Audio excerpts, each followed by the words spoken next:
Hey, what's going on? It's your boy BT, and this is the live fight reaction for Vasyl Lomachenko versus Jose Pedraza at Madison Square Garden. It's your boy BT, reporting to you live and direct from the great city of Dania, Florida. To my right, we got my main man, 50 grand. No matter if you don't understand, his name is Alex Big Payback Fitzmaurice in the building. And we're here to talk about the fight. Let me just get set up here. Are they doing this? Yeah, this is the Heisman Trophy's going on right now.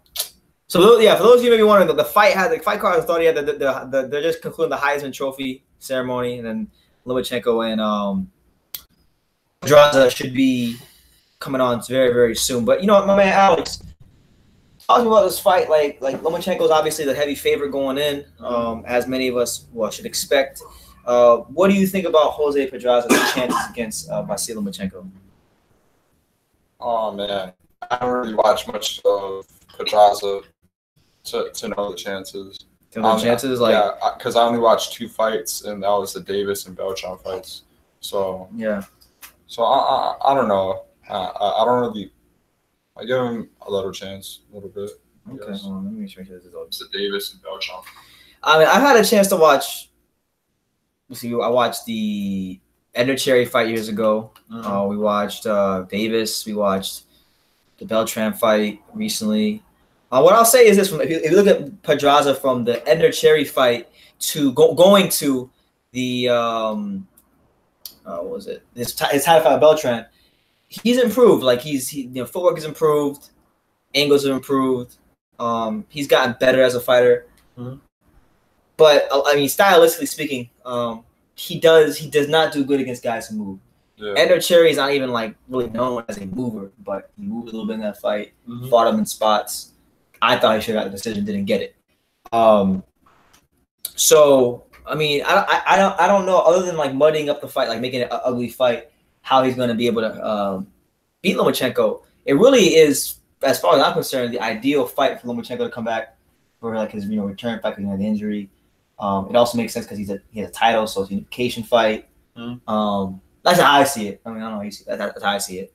Yeah, unification fight. I mean, Mikey Garcia moved up to, fighting Spence.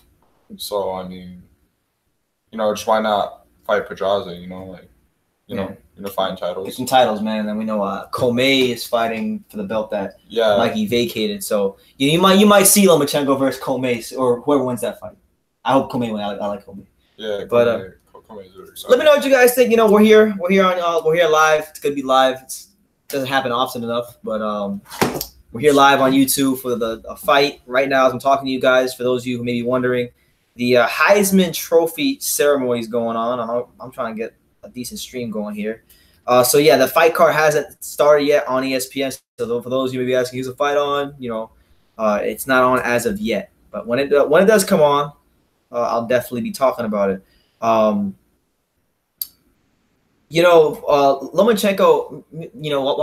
before I get into what I want to talk to him, because he knows what I want to bring up soon. Before I get into that, just let me know what you guys think in the comments down below. Like, is there anybody out there who thinks Pedraza has a chance? What do you make of his chances? How do you think Lomachenko will look? And just overall, like, even give me your thoughts about the Kell Brook fight today, because that was preposterous. I'm gonna try to get the stream set up. You just talk to them about the Kell Brook fight while I do this. Yeah, the Kell Brook fight. Kell Brook looked good in the first half, but like the second half, he started to look like crap. Started to look like shit and whatever. So I don't know. Like it's unknown why he looked like that. Either he's trying to trick Amir Khan, or he's getting older, or trainer, or whatever. But either or, he just looked like complete crap. Trash. It was trash. Yeah. So. Yeah, I thought he could have done better. I thought he could have stopped the dude, but or I don't know. Maybe he was trying to get rounds in. I don't know, but he just looked like complete trash. And in the Amir Khan fight, I believe it when I see it.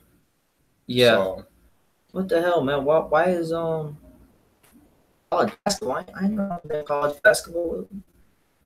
So I'll try to get the stream go right now so you guys can hear the audio, but I'll talk while I'm trying to get this done. Kell Brook, look, today the kind of performance he turned in today was the worst performance of his boxing career. No ifs, ands, or buts about it. You know, Kell Brook's someone that his skill set I rated highly. I mean, I think his career, you know, as much as I rate Eddie Hearn as a promoter, I think looking back on it in hindsight that, you know, he really mismanaged Kell Brook's career. And it set him back in a major way because now he can't even get the Zarafas of the world out of the ring. You know, that's a massive fall. That's a massive decline. But to Zarafa's credit, I'll give him a little credit. We don't want to completely just, you know, trash Zarafa. To his credit, you know, he's never lost 154, albeit against domestic level opposition. And, you know, he was, you know, he's not the most skilled fighter in the world, but, you know, he knows what he's doing. He knows how to use his jab. He's long, he's rangy. And it was kind of the perfect storm for Zarafa. Like, Kell Brook really hasn't gotten had a fight at 154 where he's getting like good, consistent rounds in. And on top of that, it was his first camp with his new trainer, what's his name, John Fuchs. So there was a lot of new things he was trying in there. You know, it seemed as if because his trainer is trying to get him to fight more of a pressure style, which I don't think is really going to be good for him if he decides to fight the bigger guys at 154. But that's just you know, I'm just box fan with an opinion. So it is what it is, man. Trying to get this damn stream going. So, no comments so far. Yo, for the 31 of you that are in here, y'all can drop some comments, man. Let's talk. Let's talk boxing. What did y'all think about you know, the fights today? What do you think about the fights tonight? Let me know what city, what state, what continent you're checking in from. As you know, I was always we in South Florida, Dania to be exact. Let's see. Come on, man. I swear, bro, if ESPN just shows us like stupid college.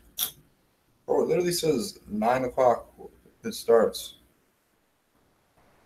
Yeah, so right now we're trying to get the stream going, but like ESPN is showing Kansas versus New Mexico. Let's see me go on Twitter. Maybe you can move to ESPN too. Hey, for those of you who have television, any of you out there know why the ESPN is showing anybody know why like ESPN is showing Kansas versus New Mexico? Yeah, I'm really, no. To answer all y'all questions, no, I'm not getting I get a copyright strike. We just gonna sit here and react to the fight. Someone said it's on right now. Cause I'm like right now I'm on ESPN or I'm trying to get the stream going right here, and I keep running into all these like ESPN links. VIP. What's on the website there? Sport Lemon. Lemon. Let's try Sport Lemon. Sport Lemon. It's like, see if this was the zone card, I could just freaking pull it up. But let's see, boxing.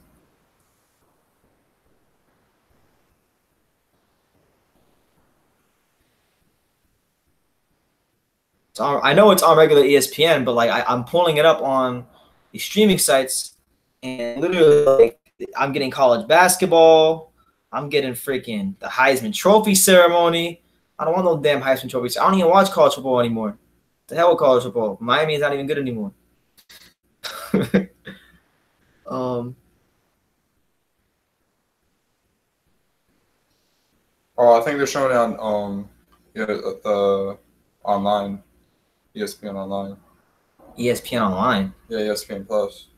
Oh, we got it. We got it. We got it. Let's go, champ. So we got it. Let me see. Let me get the audio right. Just got it. Oh, we got it. We got it. Let's go, champ. So we got it. Let me see. Let me get the audio. All right, hold on, guys. As soon as I get this straightened out, I'm gonna start getting to these comments because I wanna definitely talk to you guys.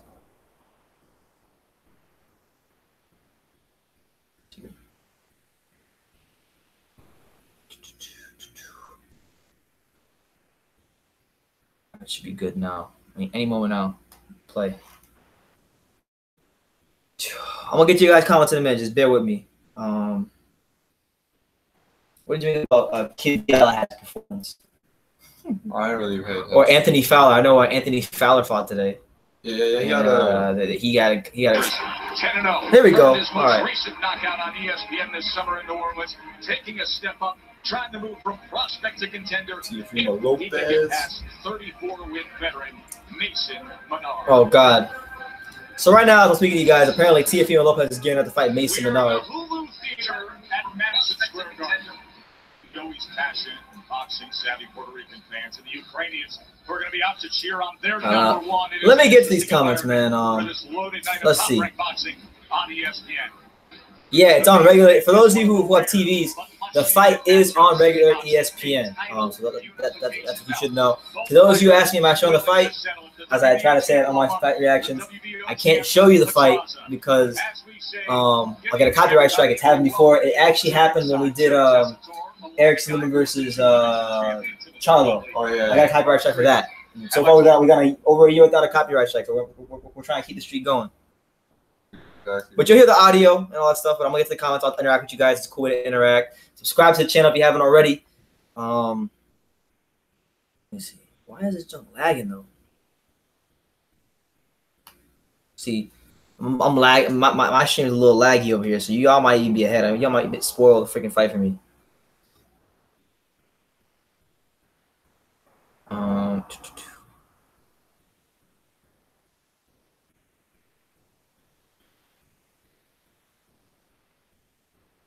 Like Sport Lemon is such a good site, but it's like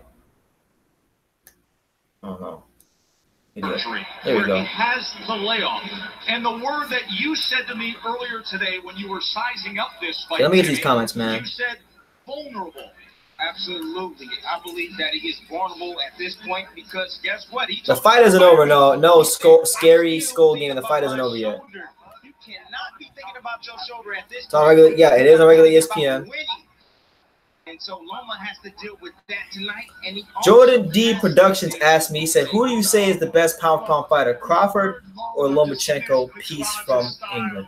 Now, to answer your question, Jordan D, I rate Lomachenko higher than Terence Crawford, based on his accomplishments, based on his skill set, based on the things he's been able to do so far in his career. You have to, along with the skill set, which I think is either equal to or maybe a little bit less than Crawford or slightly above Crawford, but not too far behind and not too far ahead. The accomplishments in the resume puts him ahead. But I do think Crawford has a legitimate claim. He's definitely getting better. I would say Crawford's room for growth in his overall fight game, in his talent level, it can improve. Like I've been seeing that in his last couple of fights, like against Benavidez. He showed the ability to fight on the inside a little more, and just things like that. I think are gonna eventually get him to that undisputed #1 spot, but not right now. That belongs to probably I think it's 1A and 1B between Lomachenko and Usyk, but that's my opinion. What do you think, Alan? Crawford or Lomachenko? Lomachenko. Okay. Why Lomachenko? Lomachenko, man. Honestly, bro, like Linares is the better one than Horn, so that's why I'm going off of. Yeah. So, way better I than. will not make those mistakes. Yesterday these two, of course, got together the weigh-in and the stare-down, but you didn't see the typical antics of normal promotions. Focus, total pros, two champs, 2 belts, 1 Yeah, Pedraza. Unification. Puerto Rico won't destroy you. You choose the Ukraine flag. No, we'll see, bro. I'm gonna bring it out with Lomachenko first. Someone said, yeah, just so I know that I'm not behind on my side of things. Like, is Teofimo Lopez fighting yet? Because right now on the stream I have nobody's fighting. It's just a commercial right now.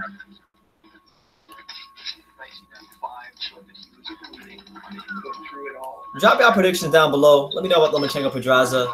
And also let me know about Kell Brook and his performance today. Jordan D Production says, yeah, I forgot about Usyk.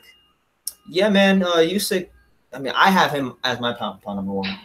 Dude has literally, he's cleared out cruiserweight. He fought, in my opinion, I know people disagree, but he fought the guy, in my opinion, who I thought would be his toughest fight. And in some ways it was in Bellew, but the way he broke him down and the way he put the pressure on, the way he ultimately stopped him, I was impressed. So, I mean, I don't know. It's hard for me to put anybody above Usyk right now. Brazil, shout out to Davey. Brazil's in the house. Where's everybody else watching the fights tonight? Let me know what city, what state, what continent, what country you're watching the fights from tonight, or the stream from tonight. And do yourself a damn favor. Hit the subscribe button, and surely you will not be disappointed. Yeah, man. I think Usyk could beat Deontay Wilder. It's not impossible. I mean, as long as he can stay away from that right hand, because we saw Fury boxing Wilder's ears off for almost 12 rounds, and he has that eraser, he has that great equalizer. So if he can stay away from that, and that's a big if. He's so awkward. He throws so many punches. He don't even care if the rabbit punches. He'll like in the Ortiz fight. He threw rabbit punches against Ortiz. First knockdown, I think. We'll put some rabbit punches. Wait. Actually, I don't know. There were hella rabbit punches that fight. I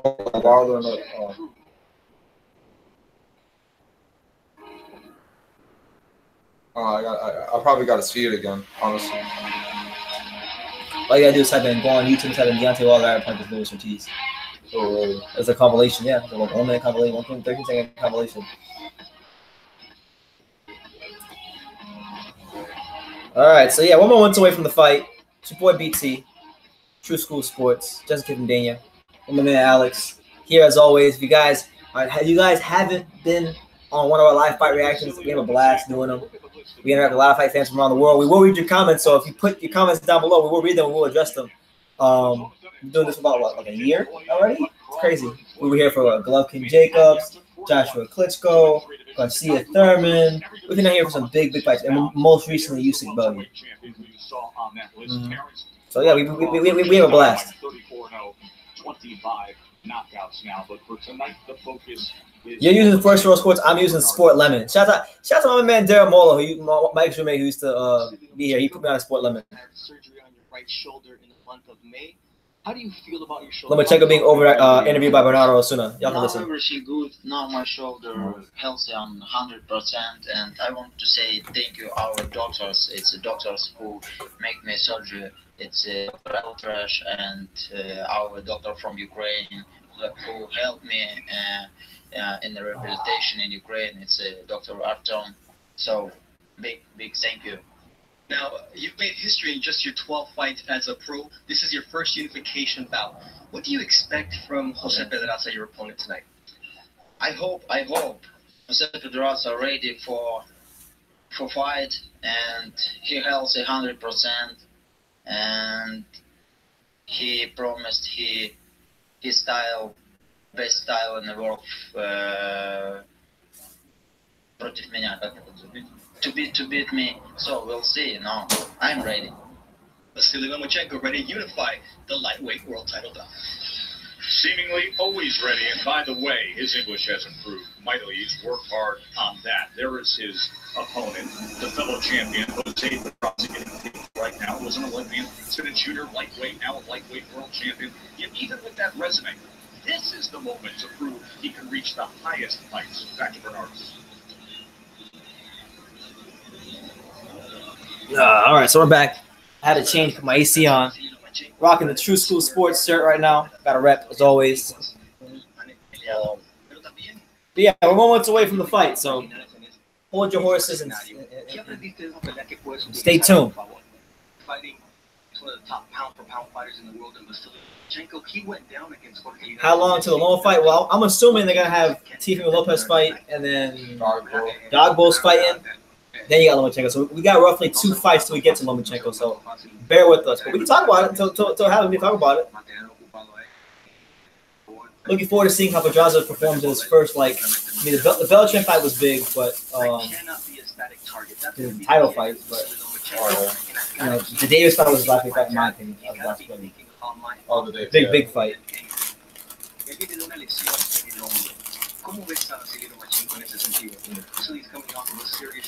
Let's see. Brazil's in the house.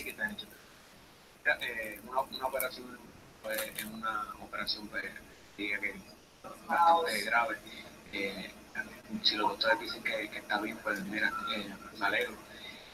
Pero para mi entender, necesita más tiempo de recuperación. Así que vamos a aprovechar. A shoulder surgery, the injury that he had in his last fight, it's a serious injury. To me, it's not enough time. I think he needs a whole year to recover from that type of surgery. Why did the Ukraine explode with so many elite level fighters? It's like Jamaica and sprint. Oh, it's sprinting, yeah, because Jamaica dominates the Olympics in sprinting. Shout out to my man Usain Bolt. But I think the reason Ukraine has exploded with so many elite fighters, for one, you gotta understand the history of boxing in Russia or USSR when it was USSR. That part of the world has always had one of the top amateur programs, and for many years, for many Olympics, the USSR was exiled from being in the Olympics. So I'm sure there's a lot of great fighters in Eastern Europe that didn't get a chance to really shine in the Olympics. And then I think, much like Roy Jones Jr. And his dad, same thing with Lomachenko and his father. They worked out a style that worked for him. He played all kinds of sports. His dad didn't want to box, and then his dad just kind of took what he did with Lomachenko and he's passed it along to other guys, and they have good camaraderie, and they're amazing. Yeah, they've always been good, but now the world is getting to see how good they've always been. Yeah, these last 20 years, like it's just impressive, honestly. Oh, yeah, the likes of man, I don't even have to say it, but you got the likes of Klitschko, bruh. You got the likes of Lomachenko, Kovalev, Povetkin, a little bit. Axel Schultz was one of the first guys, to start showing that. And yeah, guys like them. Your boy, Stephen A. Smith. He's ready to back it up. I'm interested in seeing it as well. Let me get to the main event, Lomachenko.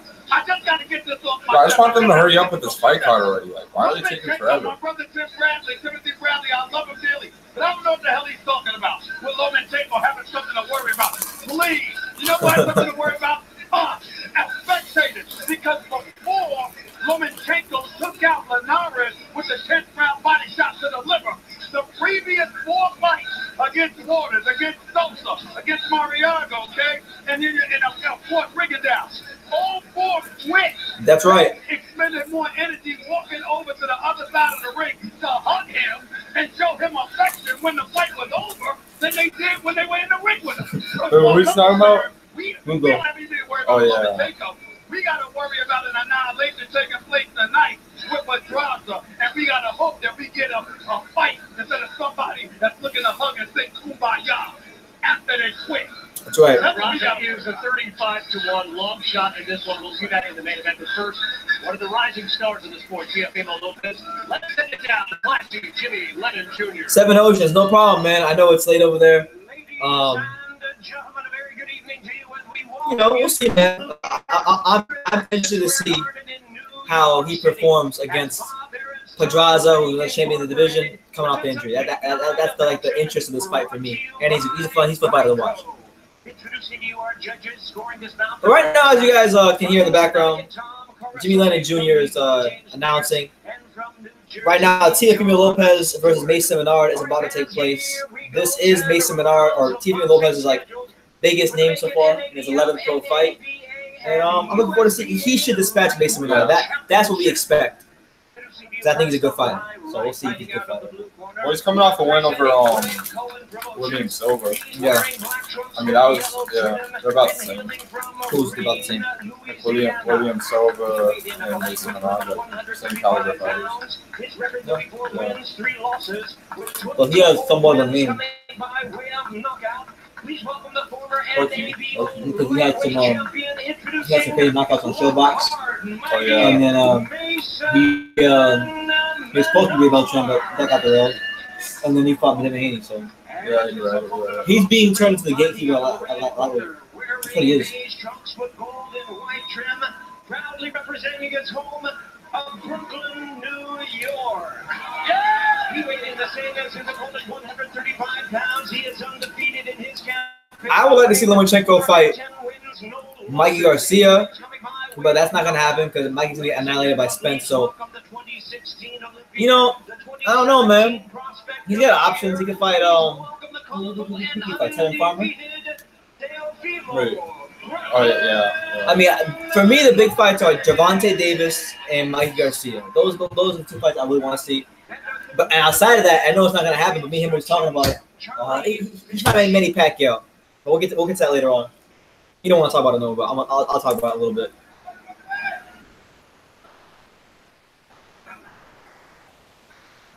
Mason beating Teofimo. Kevin, I think that fight with Pedraza is gonna last about maybe. Exciting and promising. I'm gonna say 5, somewhere between 5 to 7 rounds, something like that. We'll go 5. I'll say 5. I'll say 6. 6 rounds. Teofimo Lopez, he will enter as he is now. You think it's gonna last 1 round? No. Okay. Anyway, Teofimo Lopez versus Mason Menard is underway. Teofimo Lopez in the beige trunks, Mason Menard in the black trunks. Mason Menard, trying to rebound from a very, very bad loss to Devin Haney. We'll see if Teofimo Lopez can outdo Devin Haney in this fight. Oh my God, Jesus! Teofimo Lopez catches him with a crazy right hand. Man, and he's doubling up and tripling up, and he's throwing some crazy combinations. Man. He's trying to get him out of here. Mason Menard getting tagged with combinations from every which angle right now. Oh God! Damn! Jesus! Face first. Yo. Okay, so Broward County, boy. and it does a cartwheel. Teofimo Lopez stops Mason Menard. What was that? 43 seconds. Oh my God, we ain't had time to dissect the fight. I think that's what the guy was saying won. That's why what's his name? The guy was saying won. He was ahead of us. Jesus Christ! Help Mason Menard off the canvas. An Oklahoma jersey there. What a spectacular! Yo, who slept that man? Yo, face first, bro. Bro, Teofimo Lopez is he's doing the Heisman, and he's got the Oklahoma Sooners jersey on. Hey, bro. This boy trained at Bonnie Canino, bro. He trained at Canino. So you know, Teofimo Lopez, he's not just a kid from Dania, because he ain't from Dania, but he trained in Dania at Canino's boxing gym. So shout out to Teofimo. We got love to Teofimo on this channel. And man, I show love to the whole Broward County, though. I show love to the whole Broward County, man. Man. Yo. Okay, so he's better than Devin Haney. That settles that. Man. Yo, I just want to see the. Hold on. Yo, I gotta see that replay, bro. We gotta see it, bro. Damn. Bro, he was only in the ring for like. His ring walk was longer. Jesus. Yo. Boom. Damn. Great right hand. Face first, bro. Face first. Man. That was like he threw like a partial hook, but then he straightened it out and made it a straight. Got his ass. Boom. Damn, bro. Was trying to throw his left hook. Yo. And watch how Menard is out. He was out immediately. To understand that when you fall directly on your face, that's power. That is power. You fall on your face, you're out before you hit that canvas. He was out right there. Does not break his fall. I want to see Lomachenko fight Teofimo Lopez. That's my answer. Jesus. Imagine Lomachenko get hit by that. Right. 4D. They got to show 4D? Right. Damn. Go to sleep, Mason. What this does is make Bruh, it only took Devin Haney 9 rounds to do a corner stoppage, bruh. But it took this dude. To be fair, Devin is young. You know his man's strength. Teofimo Lopez is young too. Yeah, but he's more like filled out. Body more filled out. Oh, not my opinion. But yeah, still present though. He's like 20, 21. Yeah. Ladies and gentlemen, we have the time of 44 seconds in round number 1. Matthias, to answer your question, I'm eating cheddar Cheez-Its. That's what I'm eating. It's my go-to. Lightweight champion Teofimo Lopez. Man, 11-0, 9 KO. So Teofimo Lopez making statements in the lightweight division. Doing what I mean, he did better than I thought he'd do. I was thinking at least like a couple rounds. Bruh, It's not wasting no time. Yo, he's already ranked. From what I remember, I saw him ranked like number 10 in the WBA, bro. He said, "Come the new Probably year, both fight each I other. will give myself a world title." What? He is 21 years old, born and raised in Brooklyn, been training out in Vegas. He is as entertaining a young star as there is. Lopez, first-round knockout. Here's Bernardo. All right, Teofimo, you wanted to make a statement this evening, and I just want to remind you that today is the anniversary of when Manuel Marquez knocking out Manny Pacquiao. That was quite spectacular. How did you make this happen so quick? First, I want to thank God, always first. Without him, I wouldn't be here. I want to thank my team, my father, my mother.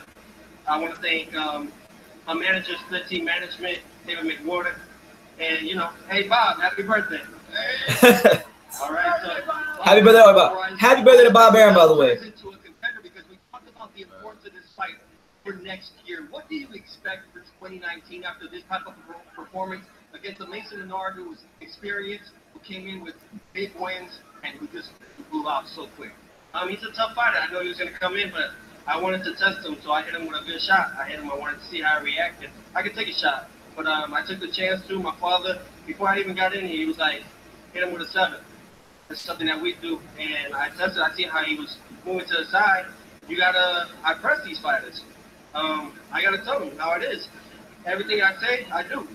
And you said that 2019 was going to be a year. What do you expect? Now you got the straps around your waist, on your shoulder. Fake straps. But 2019, what do you expect? Yeah, already in our straps. 2019, like I said, it is the takeover. The takeover has begun.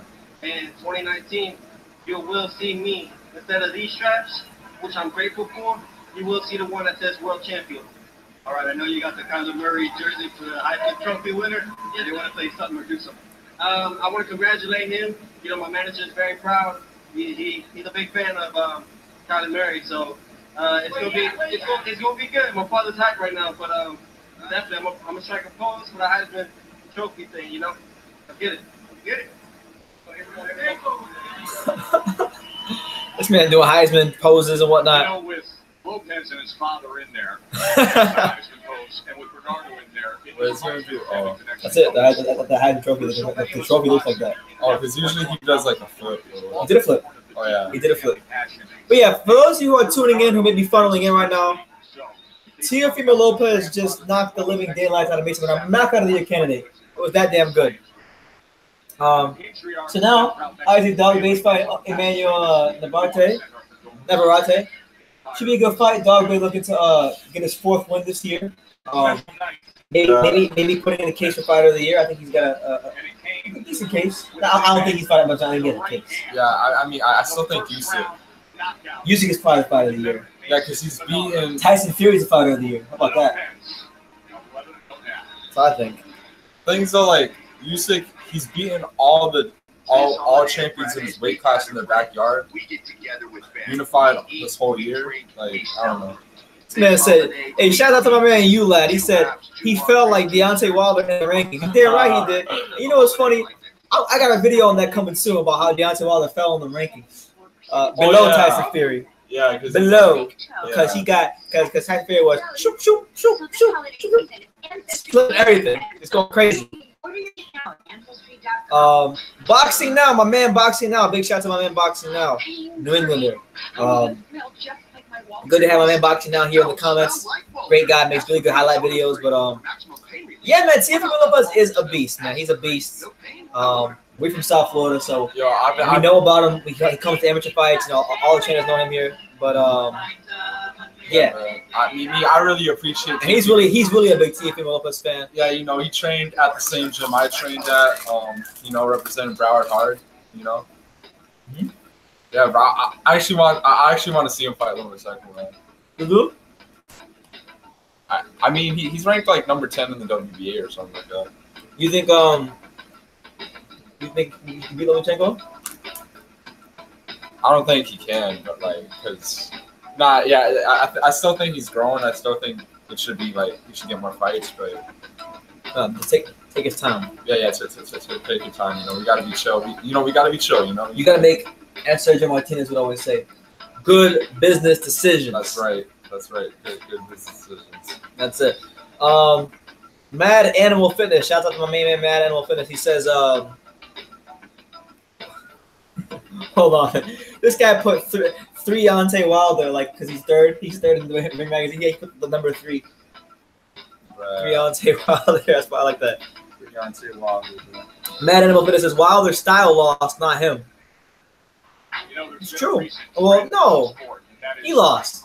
We know it. Well, no, he lost. Usyk's got the cruiserweight belt. Ulat says bronze by name and bronze by ranking. That's right. He in 3rd place. Okay, he's in 3rd place. See, usually if you're a silver medalist, that just means you're the first loser. But he's not even the first one. He's the second loser. He's the loser behind the loser. Yeah. And the newly announced, soon to be enshrined Hall of Famer.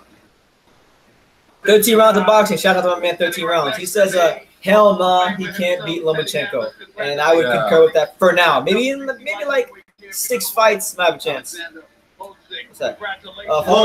For those of you maybe wondering what's going on right now on the telecast, Alexander Vosnik and Teddy Atlas are talking to Stephen A. right now. So we'll listen in on that.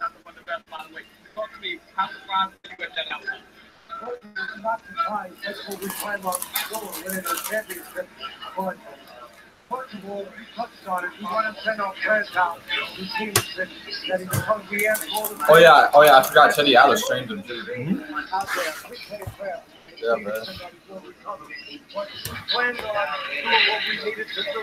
The second most dangerous puncher in boxing behind Wilder was Stevenson. And a southpaw on top of it. And the longest reign. He had 5.5-year reign as light heavyweight champ. He had to fight a disciplined fight. And he's a disciplined person. He's a tremendous amateur. He's a tremendous human being. And he went out there. All the credit, I'll say it again, all the credit goes to Teofimo is lightweight, so Teofimo is actually in the same weight class with Vasyl Lomachenko. So that's why we're talking about that fight. He's a 135-pounder. So, yeah.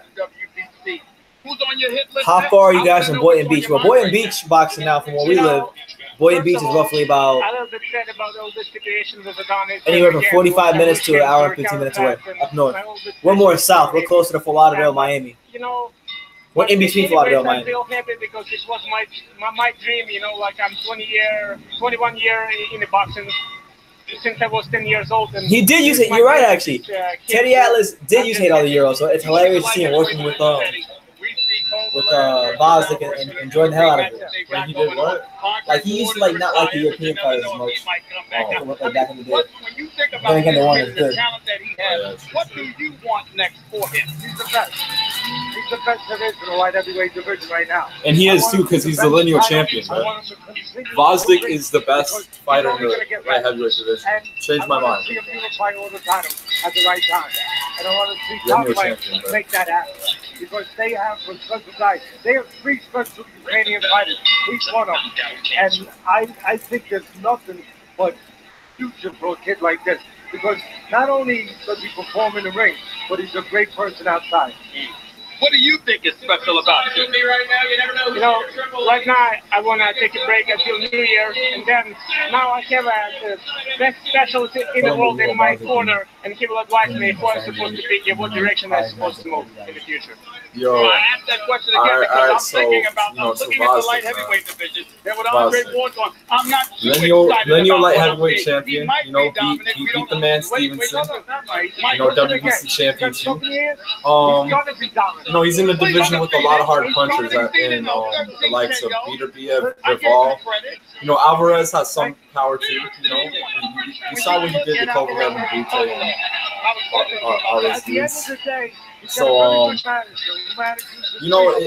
like light heavyweight, man, I feel like it's probably the most stacked division in boxing right now. A lot of people always say, one of the most stacked, one of the most stacked. Because people just overrate the welterweight division because, yeah, it's stacked too, but none of those guys want to fight each other, With the light heavyweight division, you got guys trying to, make fights, You have, a bunch of hard punching, Russian fighters like Beterbiev, all those dudes. So, personally, I want to see, and who do I want to see him up against, man? Let's go with Beterbiev. I want to see him fight Beterbiev. Beterbiev gets ducked a lot. Let him fight Beterbiev. If not, then Bivol. Friday Night Fights, and now Max is going to have his weekly boxing studio show on ESPN2. So yeah, man, I think for select top-ranked boxing events. We are happy to have there's so many good fights he could be in, bro. And you know, I pray for Stevenson, but in a way, though, I'm glad that he took that belt off of Stevenson's hands because he was holding that belt hostage for like what? A lot of time. Yeah, like 4 years because he didn't fight no mandatory. Bostic was his first mandatory in like 4 years. So yeah, man, like so you can finally have more unification fights now. So you know how it is. It's crazy how much the light heavyweight division changed too, because years ago, like we were having talks about Kovalev and Stevenson, and now like they both just suffered like devastating losses, and yeah, man. And now it's like a new generation. So good assessment. Yeah, Louis Acosta. Shout out to my man Louis Acosta. He said he had said who's won tonight so far, bro. So I can't really talk about on the untelevised fight because I haven't really followed it. I've only been following what's happening on the televised portion. Teofimo Lopez, I feel that because Teofimo Lopez had what might be the knockout of the year. The way he sparked out Mason Menard. He got a first round knockout, looked incredibly good against Mason Menard, and now he's going to push on towards a very important 2019. So, yeah. I'm looking forward to seeing what he does in 2019. That's really what's happened so far. Isaac Dogboe about to get ready to fight for the fourth time in 2018. Yeah, and speaking of we're gonna answer any more comments. No, speaking of knockouts of the year, there's a lot of interesting ones because you know we had Emanuel knocking out Bayano. Usyk versus Bellew. Gassiev, Gassiev Torticos, probably. You know, those are the ones I remember for now. So, Charlo and I thought about it now. Charlo and that was like, yeah, that fight. This is not a bet. It's proven quality sleep. Yeah, you know, Sleep those Number are 360 some Smart Bet from $9.99. Intelligently senses your movement and Almost like automatically Pedraza adjusts on each side to keep you Alex both needs a fade. effortlessly comfortable. Nah, bro, I'm growing out my hair, bro. I'm growing it out, bro. I'm shaving the sides though, but I'm growing out my hair, bro. Get a running start on the holidays and take it all in. Because don't miss the last chance to save up to This man is growing his hair out because the girls like he. Hey, bro, look, I'll be in class, because the girl I'll be in validated class, right? I'll be in class, right? I'll just lay my head down on the Justin Hodge, bro. And these girls, bro, they'll just start putting their, they'll just start playing with my hair, bro. And that makes you feel good? Yeah, hey, man. The girls love it, man. All I gotta say, man, is, nah, I'm gonna keep it professional, bro. I'm gonna keep it professional. Well, yeah. Now, by keeping it professional, you guys know what I mean, so, yeah.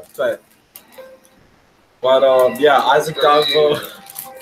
Yeah, bro. I go into execution. All right, I'm done eating now. Some cheeses, bro. Hey, yo. Shout out to Cheez-Its, man. I need to get a Cheez-Its sponsorship because I've been eating Cheez-Its all the time. Cheez-Its, No. Shout out to Golden Oreos, bro. Golden Oreos. Hey, you know what? Everyone in the comments down below, what's your favorite fight night snacks? Let's say that one. Favorite fight night snacks. All right, you know, I got the white cheddar Cheez-Its on deck. Hey, man, it's all about Golden Oreos. A lot of good stuff.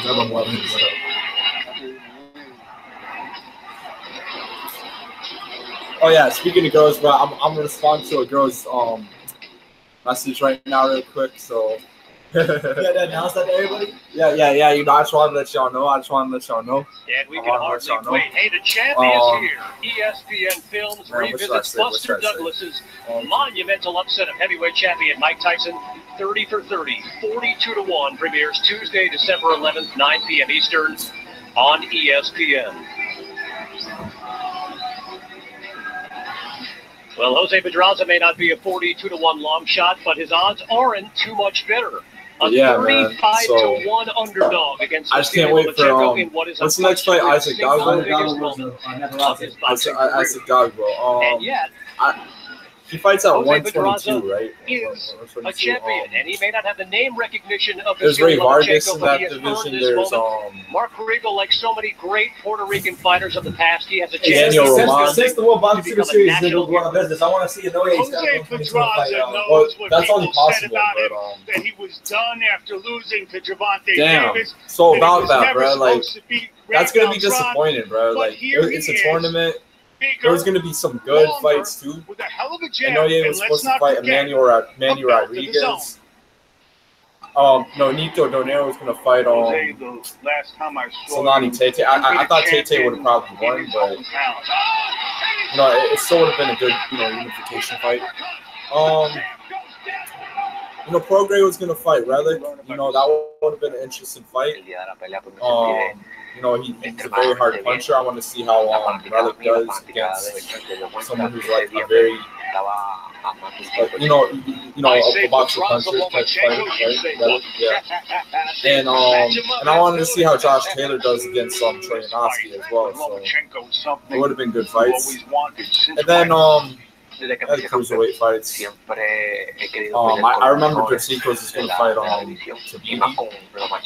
And The Beast. Yeah, and Breedis is going to fight Golaki, which I'm not really interested in the cruiserweight fights much, but 10 there years still would have ago, been good they fights, both honestly. competed in the Beijing Olympics.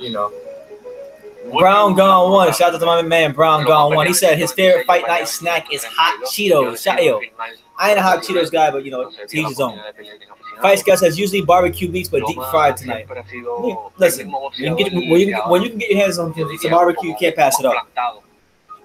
People say he's For me, I love white cheddar cheeses. So to go to for any no matter what, if I'm pissed off, if I'm happy, white cheddar cheeses.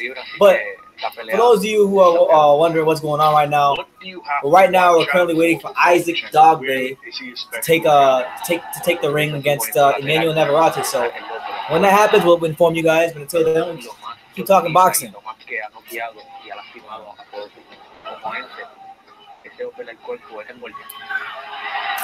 Where Something else. Lomachenko vulnerable? No dejarlo usar los movimientos laterales, simplemente mantenerlo a la distancia para que no Doritos. empiece a construir The Doritos are also good too. Ahí If we're entiendo still que talking va a about tener that. que cambiar su Kind of ritmo Doritos. y hacerle una Any kind, pelea man, nacho parecida cheese, a la spicy que nacho, hizo all David that. Linares, no dejarlo entrar. Obviously, you studied that Donaire fight quite a lot. Boxing. What do you take from that? Queremos trabajar una estrategia, ya que Linares lo tiró con una derecha, pues podemos trabajar a lo derecho. There are two ways to look at that Donaire fight. First, Right now, they're showing an interview with Mark Kriegel and Jose Pedraza. is that Lomachenko survived the shoulder injury early and took a bigger opponent out, which is a more valid way to look at it. La lesión es más valiosa ya que se nota el coraje y el deseo de ganar. Y luego noquearlo, para mí es más valioso esta lesión.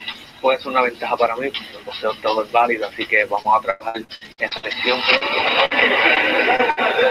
What do you imagine this night will be like fighting with two titles on the line in the Man, so for those of you who don't know, Jose Pedraza right now is a 35-1 underdog against Lomachenko. So he's got the odds really stacked against him tonight. No, but like, to give him credit's due though, Pedraza did have a Mark good Riegel, comeback thanks here. so much. We had Yeah. a chance to speak Matter with of fact, bro, Teofimo like, Lomachenko in you the think fight he's meeting. come back He said for- Pedraza's style underneath it, is man. not Maybe, interesting. man, Greg but, Ward, he said, I don't like this style. He may I'll not say like Pedraza. it, but he does have to deal with it to tonight. beat him more. Like, Lomachenko made it clear in the fighter meeting yesterday. Brown Gone One. Shout out to my man Brown Gone One. He says Teofimo Lopez versus Ryan Garcia. What do you think? I'm gonna agree with the comment down below that Overhand said. He would murder Ryan Garcia. He would catch a case. All the little Instagram videos of Ryan Garcia's, dancing and flirting his hair around. He's gonna get destroyed by Teofimo Lopez. So Ryan Garcia better just keep away from that man. Straight up and down.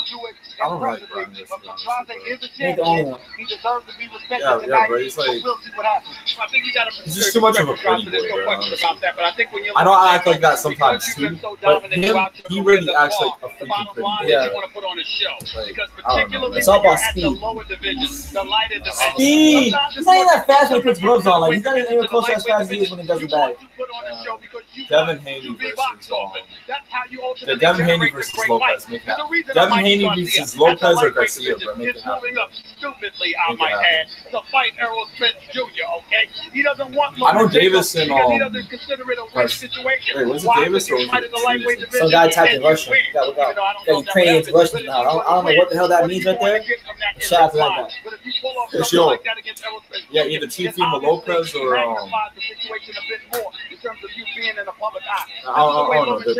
There's a lot of good fights with prospects, so. Pedraza is not going to stay there for him to put on a show. But all he's got to do is imitate Javante Davis. Yo, here's What he another did thing I with find Pedraza. interesting too. Stalk him, beat A lot him of the down, American and take him prospects, out. a lot of That's the just British simple. prospects, they fight each other more than the American prospects. That's right.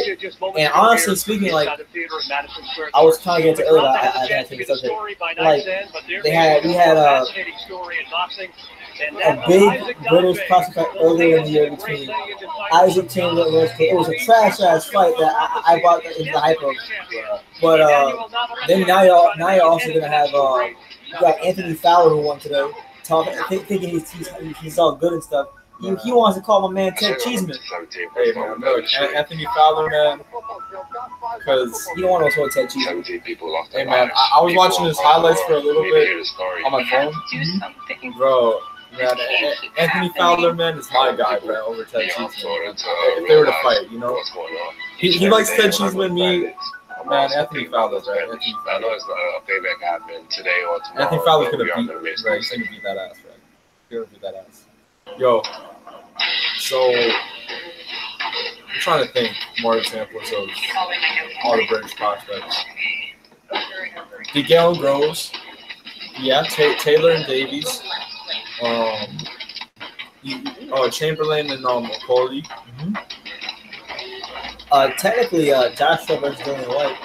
Oh yeah, Even though for the British title.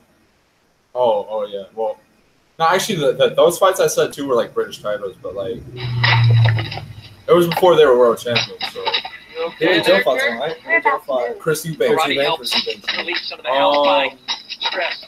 Who else? Oh, Geico helps with Carl Frampton. homeowners Wait, insurance. Carl Frampton fought someone. Been doing it for years.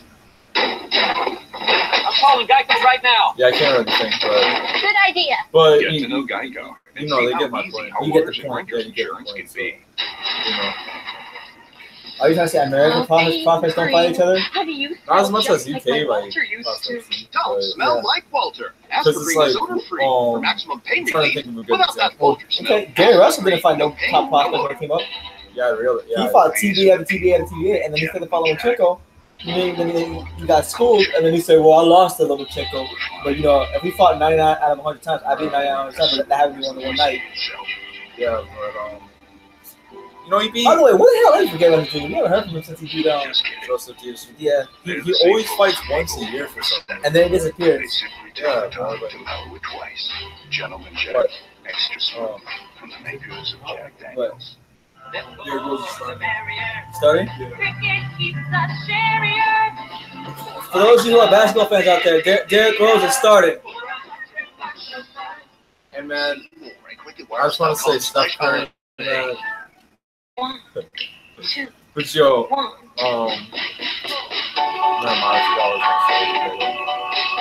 Wherever you are this season, send some holiday cheer with beautiful cards, calendars, and photos. Nobody's fighting yet. Nobody's fighting yet. Isaac Dogboe. We're waiting for the Isaac Dogboe fight to start. That should be happening any moment now. And then after that will be Lomachenko. So trust me, we'll keep you guys posted. The fight, the Lomachenko fight will be on after Dogboe and Navarrete are fighting. So we gotta wait for that fight to happen.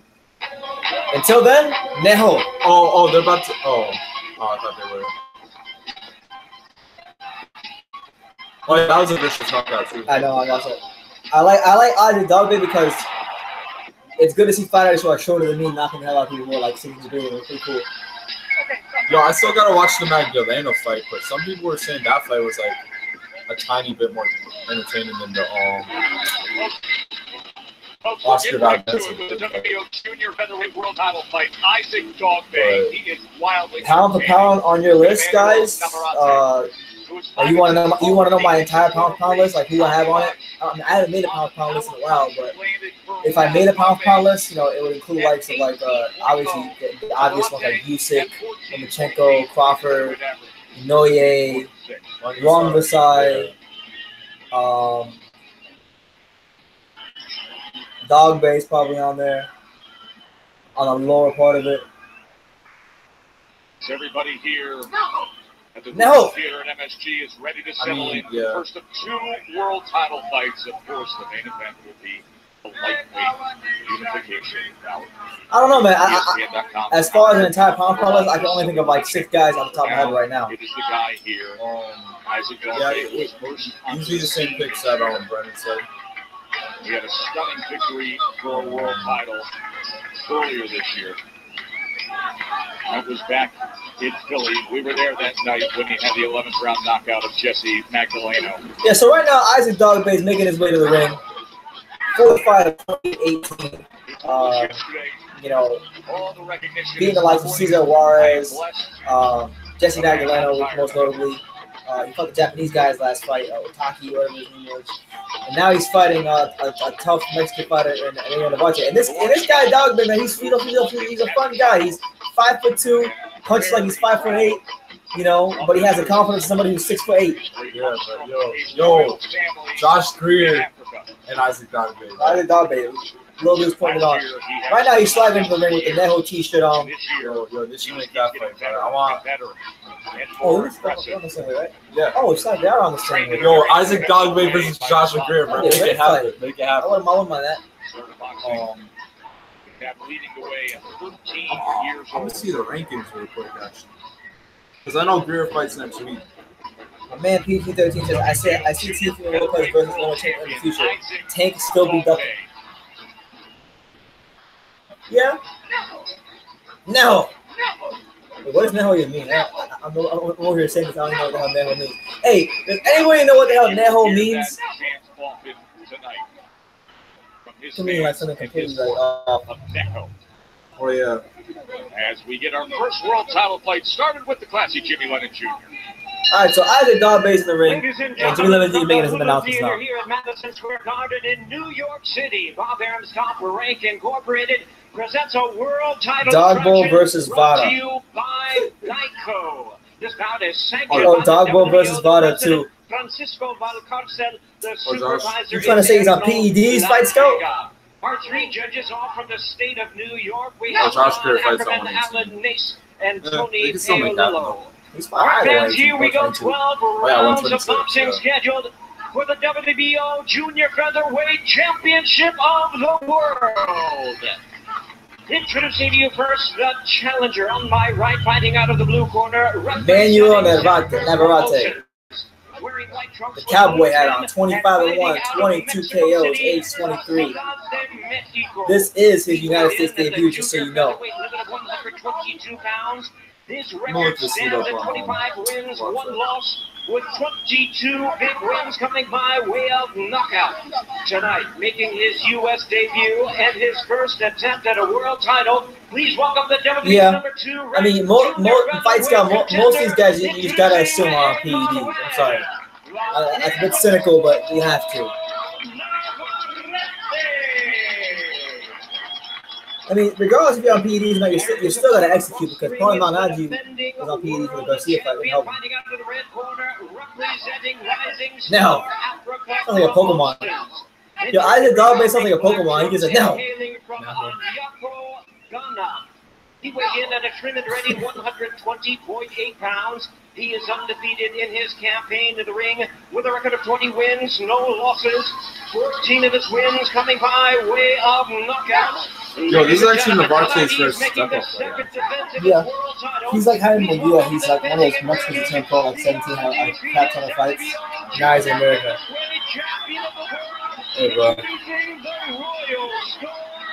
Let's go.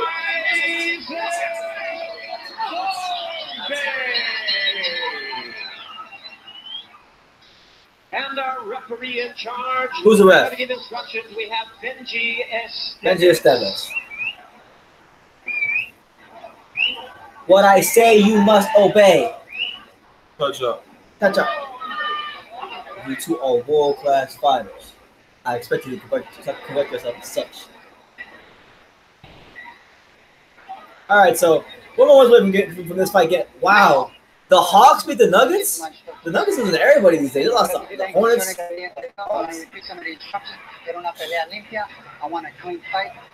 the Wizards did. The Wizards are trash. What is trash ass team winning? And most importantly, protect yourself at all times. Touch them up. No. Damn. He keeps saying no. He don't know how to say anything else but no. Yo, I laugh if he This says man's a Pokemon. that. I laugh if he says that every time he punches. Like, he's like, No. No. They are as spiritually connected like as he's breathing. and is linked to a deep But- belief in any All right, so round one. any trainer that we've encountered. Let me won that MLS Cup.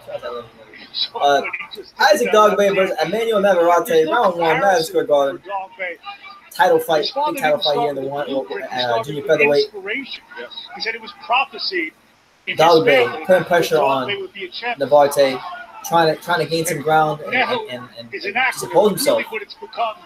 Navarrete using his height, trying to avoid contact, but Dogboe is so good at making contact. It's hard to avoid. Dogboe already has closed the gap real soon on Navarrete. I mean, this kind of pressure that he's putting on Navarrete in the first minute of the fight is really good. Good body shots there by Isaac Dogboe.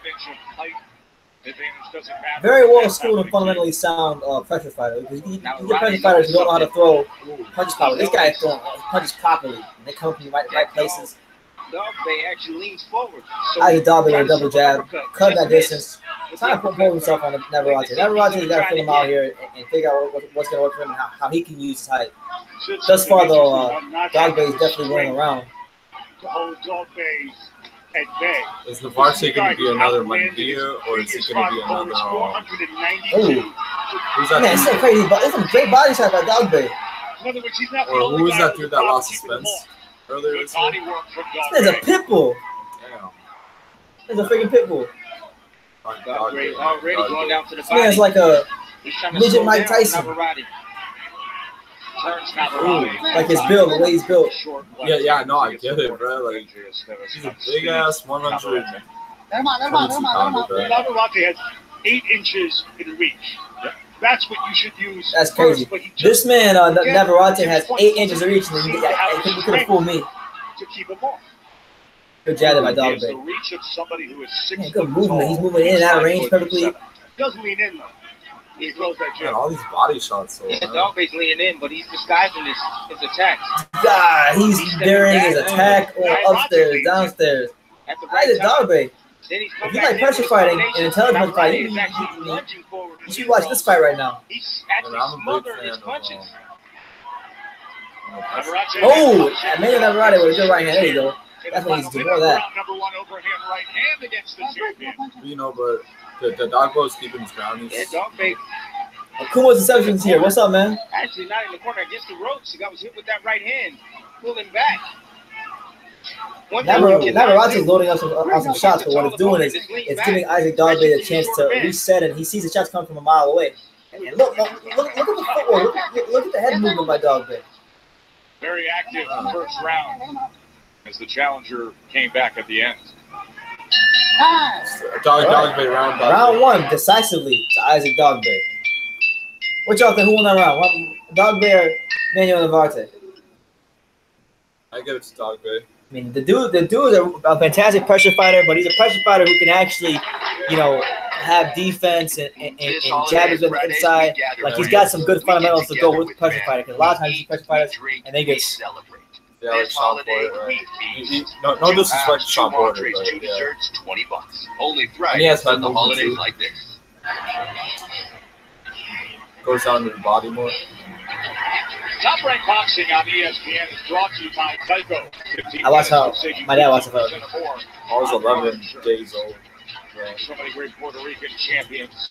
Hell, Calderon. Defend their title in Madison Square Garden. Trinidad, Ivan Calderon. What happened in that round was Isaac Dogboe just bulldozed and dominated Emanuel Navarrete by just simply working his jab really well, turning him, varying where he was throwing his punches. It was a really good way to set a tone for the fight. We'll see how Emanuel Navarrete adjusts and maybe starts to use that 8-inch future bank. We're round 2. Isaac Dogboe versus Emanuel Navarrete. Dogboe using good feints, set that jab there in the stomach. 22 pounds. Both guys are settled down now. Seems like Dogboe's trying to stick and move and disguise his attack. You see him in and out. They probably felt each other in the first round. Dogboe's got very intelligent feet. You see, Navarrete just threw a double jab and he fell short by a couple inches because of Dogboe's foot movement. That's over him, right? By Dogboe. Let's check in with Bernardo. Oh, damn. Navarrete said, I wanted to close the gap. When he's attacking, good body shot there by Dogboe. They feel his power, so they want him on the attack and closer to the. It's amazing. This guy's punching down. He's struggling mightily. Oh my God! By the British Ghanaian. Is that odd? British Ghanaian. He's giving up his natural advantage, which is length. That is, man, this man, in terms of positioning and ring generalship, man, you get a world-class display so far from Isaac Dogboe. Trying to get Navarrete to move forward and put some pressure. If Rigondeaux ever comes out of it, and make Dogboe make some mistakes. That would be an interesting. He says that no one backs this young man up, and he wants to be the first one to do it. Ooh, God. Chopping down with the right hand after that exchange, trying to come in. All right, Emanuel Navarrete trying to pose himself on Isaac Dogboe. Oh, a good left hand by Navarrete. He hurt Dogboe. Dogboe's retreating right now. Navarrete's in the fight very much now. 30 seconds to go. All right, smart tie up by Isaac Dogboe. Dogboe's still holding his ground still early in the fight. Oh. Now charging in, throws a right uppercut. Sweeping left hand, another body shot comes in from the challenger. Jesus, Navarrete's putting some serious pressure on Isaac Dogboe. He's pressuring the pressure guy.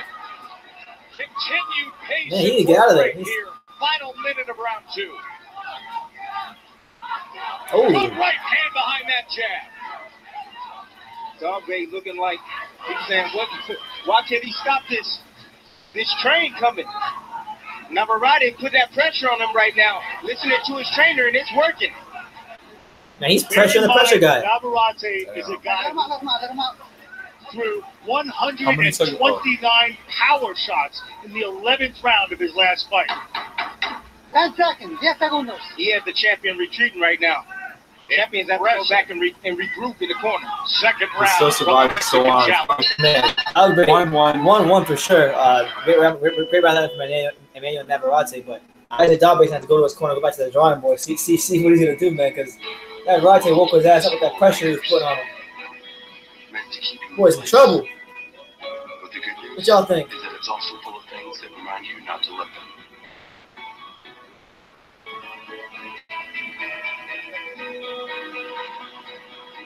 So every time you raise a Pacifico, let it be a reminder to live life anchors up. This season, cricket's taking best in and turning it up to 4. 4 lines of unlimited data for $100 a month. See more at cricketwireless.com/holiday. The mandatory challenger, Emanuel Navarrete, came up big in that second round, had good body work against the champion Dogboe. This is exactly how he was able to set up his attack. That body shot right there, snuck it right behind the elbow. Dogboe. Then he comes back with another. All right, so round 3, Emanuel Navarrete versus Isaac Dogboe. Take the heart of Here we go. By going down to his body. I mean, Navarrete can't punch though, even though he has a good spotlight. Round number 3 here ringside. Much good opponents. Well, you know he's gonna be tough. Yeah. You know he's gonna be tough. One of those young Mexican pros, a lot of fights, a lot of experience. Numbers there. The power punches the last round, dominating with 63 throws. Good little sneaky right hand there by Navarrete on the inside. He's beginning to use his legs a little more too, Navarrete. He's throwing punches and he turns. And great victory for truth in advertising. Navarrete told us the left hook to the liver, that's what I'm going to hit him with. Bernie, what are they saying in the corner of Dogboe? His father Paul says he's got to stop loading up on his shots. He's got to be quick with his shots. There you go. Dogboe using his jab a little more here. Trying to work behind it, cut that distance. And here we go. He's cut that distance. Out here, Dogboe. Left hand was Dogboe there. He started off to the belt line. There's that uppercut opportunity for Navarrete that, Timmy, you pointed out earlier. Well, he sees Dogboe leaning forward when he attacks. And he's throwing a perfect punch, but he needs to be careful in throwing it from too far away. Because he's going to set himself up to be hit with a left hook or overhand right. I was going to say no. Navarrete is so long. Oh, good right hand over the top by Isaac Dogboe. Left hand down. That right hand is straight right is right there. No. Hit him in the back of the head. Bad punch there by Isaac Dogboe. Hit him in the back of the head. Let's go. Navarrete right now don't seem phased by Dogboe's punching power. Wow, sweeping left hand from far away. Dogboe is hurt from that last. Oh, good left hook by Navarrete. I think he's got him hurt again. He's holding his ground. I just holding his ground. Divided head of Dogboe. That lunging left hand. Jeez, Navarrete keeps finding to hook that left hand. Keeps finding to hook that left hand.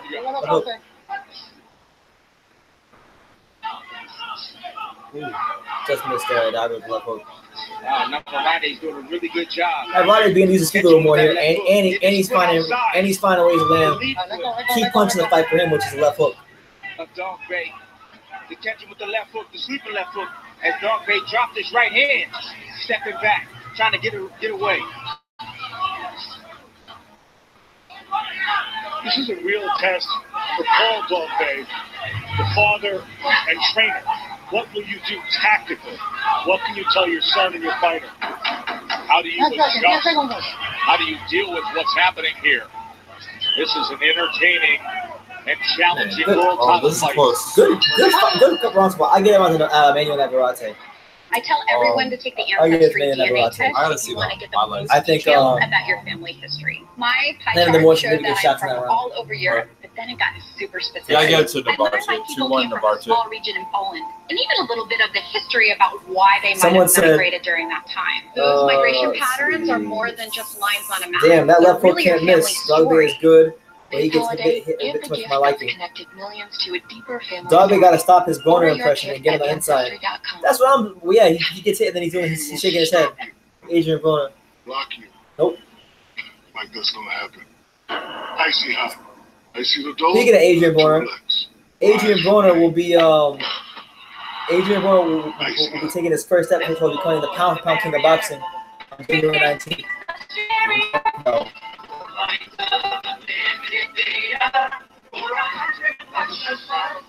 See more at cricketwireless.com/holiday. Round 4. Match here in New York, the first of our 2 world title fights. This is an intriguing one here. Round number 4. Look how Navarrete set this up. That short little hook he threw first, that put Dogboe in a position to pull back. And he was able to catch him with the left hook on the way out. Oh, I thought it was a nice combination there. Round number 3, much better start to this round for the champion, Isaac Dogboe. The taller fighter, Emanuel Navarrete, in the white trunks, the 23-year-old from Mexico, is making his U.S. debut in this fight. Oh, he just missed. Oh, there you go. With a world title on the Isaac Dogboe throwing a lot of punches. Some of them missing, but he's finding the home for like he probably went for the left hook there. In a row by knockout. Nice, good crafty fighting there on the inside by Isaac Dogboe. Left hook to the body. Boy, oh boy, he is not intimidated. He's actually doing really well in this fight, and he's hurt the champion on numerous occasions already. Got to him in the second round. Had the good body shots that landed. Navarrete Dogboe was hurt. And we just saw the lunging left hands in the last round. Big ass.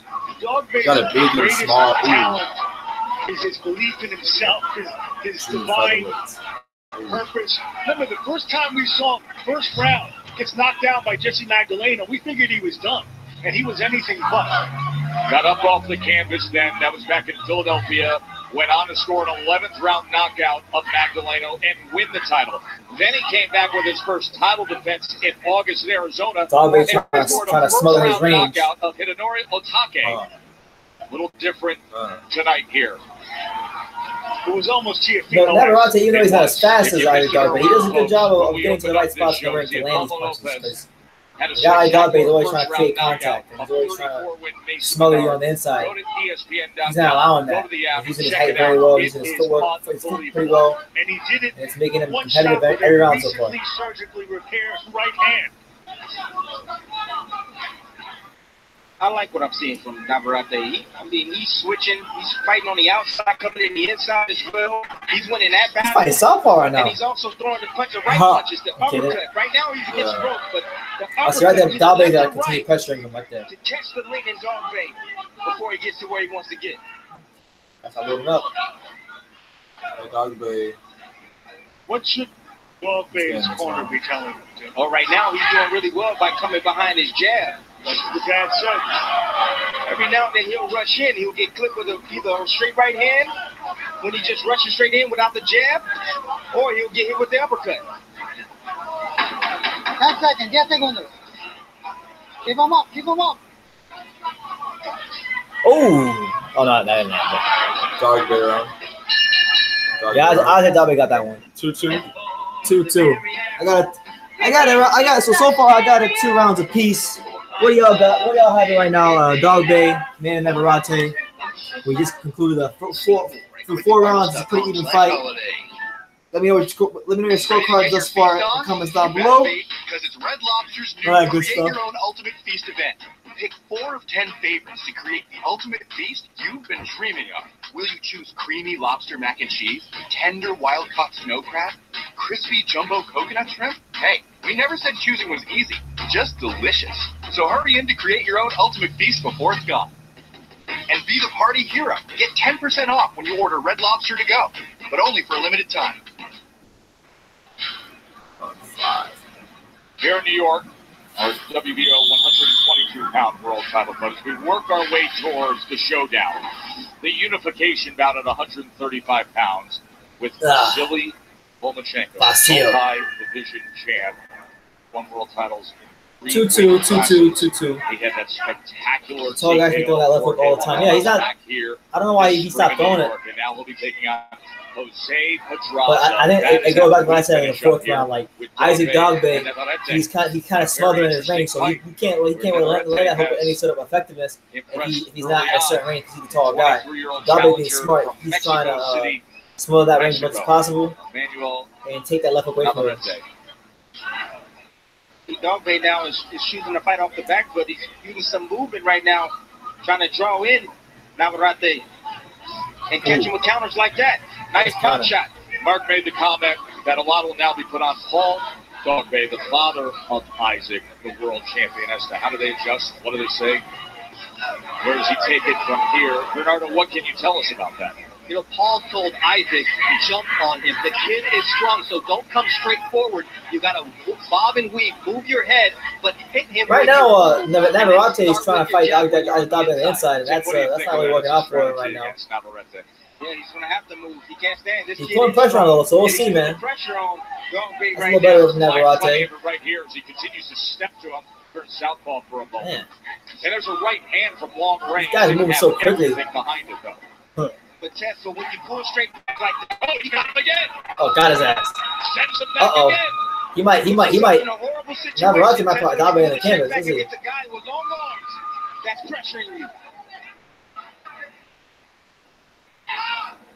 Dogboe right now is going to have to dig deep right now. Got his ass. Yeah. Ooh. I don't think you call either of these guys defensive specialists. Well, you got big chins. This is like a high-paced fight. You really do. You got a lot of big drinks. That's all balanced that time. Yeah, Dogboe is tired. I think these next couple rounds, if Navarrete can keep his pace up, Dogboe's going to have a difficult task on his hands. Pressure's bursting the pipes. On the inside, trying to chase him down. Dogboe's retreating now. He is. Tons of stuff, man. I'm impressed by Navarrete. Is going to be the champions real soon. He's getting hit flush with these combinations. And when you have with a guy who could throw 129 power shots in an 11th round, he's really a relentless fighter. An attitude you have to have if you want to be a champion. He has turned things up here. The champion looks tired. Yeah. The champion looks confused. And I'm sure the champion didn't expect this type of fight. Navarrete 3-2 on my card. What y'all got it so far? Dogboe getting whooped. Dogboe getting stopped. He has no defense for that left hook. Yeah, man. And if you don't make some serious changes and get some momentum back, he's in serious trouble. About 1 round, maybe 3 rounds or 2. It all started from that left hook to the liver in the 2nd round. That's what changed Dogboe. We don't see Neho right now. We don't see that energy. We don't see Neho. He ain't saying Neho right now. He's saying, let's go. When you need to see it, when the fight gets tough, because right now the body language of Dogboe is not good. Well, I'm going to tell you what you're seeing from Dogboe. Something you never see from me. Silent. You don't hear anything from him right now. He's retreating. Obviously, Navarrete is stalking him now. Dogboe looks worn down. That liver shot is trapped too. He hasn't fully recovered from it, and his punches are weak. He's throwing, as you would call them, Greg, those get off of me punches, as opposed to punches that says, I'm coming to take you out of here. He's losing this fight right now. Yes, it went from Neho to uh-oh in a hurry. That's right. Boy, did it, Kevin. It sure did. Watch the recent trend of this fight. All right, so round 6, halfway point of the fight between Isaac Dogboe and Emanuel Navarrete. This man is coming out, Navarrete. He's putting pressure on him. He's throwing all kinds of hooks to the body, jabs to the stomach, and Isaac Dogboe, who's a pressure fighter, he's the one who's retreating. He's the one who's outpushing lower. Better make some changes, man. He stays the course here. That may become a reality. Navarrete right now is just full of confidence right now. He knows he has the champion backed up and confused. Let's remember what Navarrete predicted for us. A KO by round 8. I will not let the judges. Emanuel Navarrete apparently predicted a KO by round 8. So we'll see what happens, man. He seems to be on a good track. What Navarrete said. Dogboe looking for an opportunity. Isaac Dogboe's punch output has decreased a lot, and he's become a lot more stationary. Yeah, he has to deal with movement. He has to deal with those long arms from Navarrete. Oh! Navarrete just caught him with a nice counter left. He's switching from right-handed to left-handed. Orthodox to southpaw, to counter left hands. I like this guy. This guy can fight. Joe, you touched on the swelling around both eyes. But we're so accustomed at this point to seeing Dogboe as a cheerful, this guy's pressure right now. But there's something. Dogboe needs to do something, man. Right now. And then Navarrete is getting his ass. That he's eating from Navarrete. There's no doubt about it, Mark. He needs to do something drastic right now, because if he continues to take this punishment, I think the corner might stop it, or Navarrete might knock him out or stop him. How do you stop your fighter? Man, I'm surprised how much success he's having when he goes southpaw. Oh, Navarrete? Yeah, like, it's a complicated. If a guy turns southpaw, you would expect Dogboe to shoot that right hand down the pipe, but he's not doing it.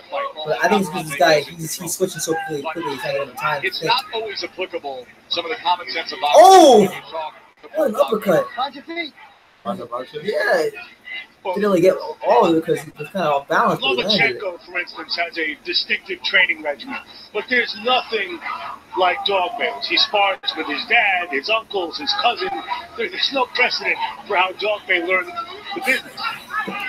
This is when that tough sparring against tough opposition or fighters come in at. When you have to dig deep, sparring with your brother, sparring with your dad.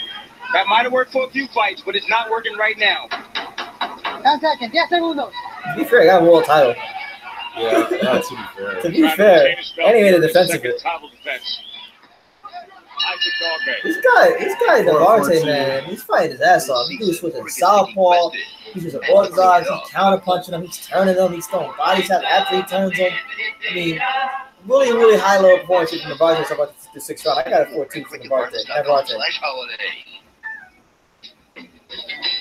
This is a Margarita type of beatdown. You show up to a holiday party with a great tasting, less filling light beer. He's fighting like a young Margarita right now. Oh, I thought you said Happy holidays from Miller Lite. People motor, Bob, Aaron, happy multiple. Time down for the switch moment brought to you by Boost Mobile. You want a boost? How about the right hand from Teofimo? I can't get over how. Who was it? Someone got knocked out like that one time. In the first round, I can't remember who got knocked out like that. Veteran right now. Knocked out cold. Someone got knocked out like that like a year ago. And for Lopez, one of the rising stars in the game.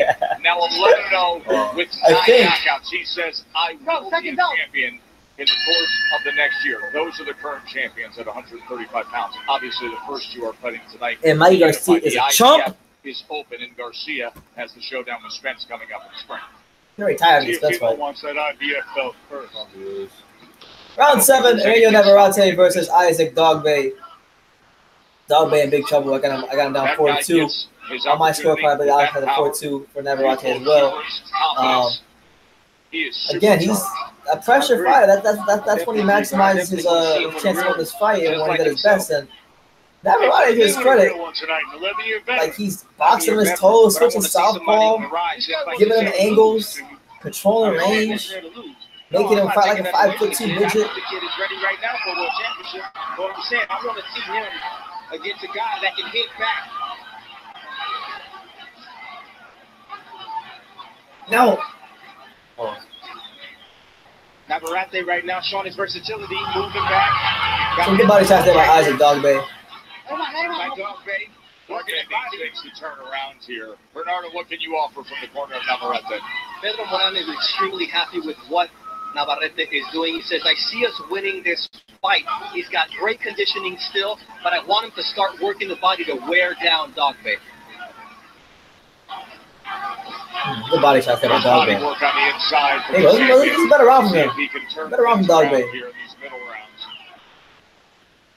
Jimmy, why, if you're Navarrete, move back in this round when you had it?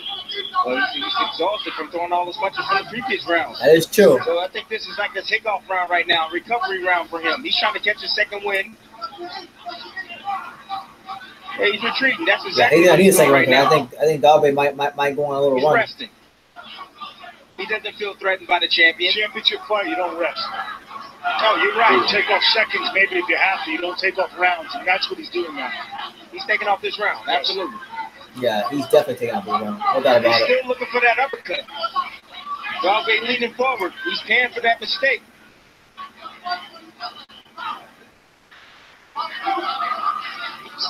Oh. Swinging a minute there by Dogboe. Before about the difference between Dogboe and other fighters. The other guys come up through amateur systems. The only voice that Isaac has heard is his dad. He has no basis for comparison. That's right. He has to have absolute faith in what his father tells him. His dad told him he'd be an Olympian. His dad told him he'd be a champion. Came to pass. Shout out to his dad. Education of Isaac. Good body shot there by Dogboe. Dogboe. Clear Dogboe around 4-3. Emanuel Navarrete. Yeah, it was a good comeback round, but Navarrete didn't do himself any favors by taking the round off. So we'll see, man. He's going to need a second win because you would expect Dogboe to at least go on one little more run before the fight ends.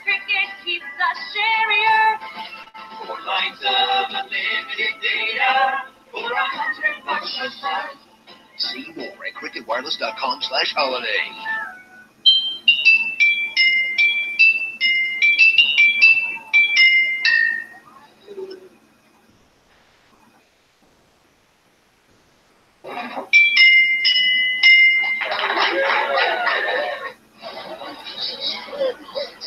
Emanuel Navarrete really took control in rounds 2 and 3. Let's take you back to round number 3. It was a lunging left hands. Seconds out, go. Absolutely. A lot of people 4D camera outside that back foot right there, the landing shot. This is exactly why Dogboe's right eye is swollen. It's almost Looks like it's almost swollen shut. See that in our 4D replay. We are now in round number 8. All right, round number 8. Navarrete, Isaac Dogboe. Here we go. Dogboe beats up. So this is the round that Navarrete so impressive victory Magdaleno. He said Neho. On ESPN this summer. Isaac Dogboe moving forward and pressing the action, trying to fight his fight now. Here in round 8. This is exactly what he needs to do. He needs to press forward. He needs to get close. He needs to work those short arms, work that body, and stay close to Navarrete. And don't let him bag out and use his reach. You see the reach advantage for the Mexican man. Good body shot by Dogboe. Oh my God. For Navarrete. He goes to the body, does Dogboe. Ooh. Right hand. Nice right hand by Dogboe. Maybe the champ has a little something here in round number 8. Oh, good body shot. Then he's going upstairs. Ooh, ooh. Dogboe, here we go. What do you want to see? Good pressure fighting. Ooh. Good turnarounds here for Come on, you fire hydrant. A lot of fight now left in the champ, isn't there? This is the round that Navarrete predicted a knockout. Instead, what we're seeing is Isaac Dogboe showing his greatest talent of all, the ability to remain undiscouraged. Dogboe looking for a big left hook. You see all his weight shift in the front now.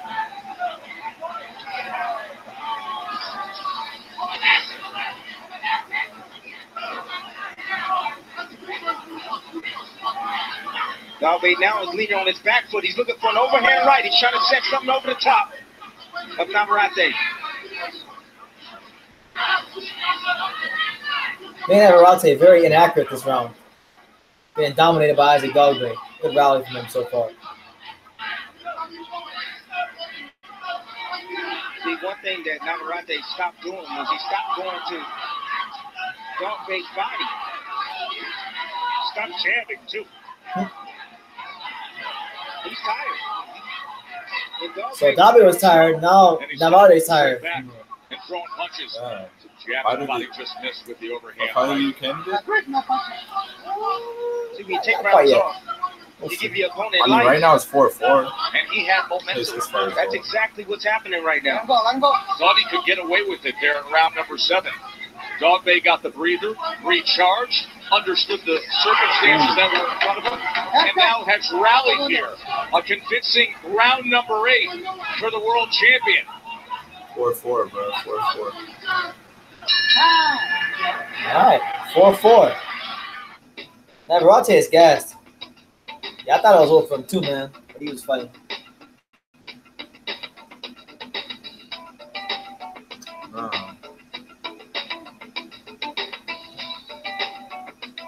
Shout out to Atlanta United for winning the MLS Cup.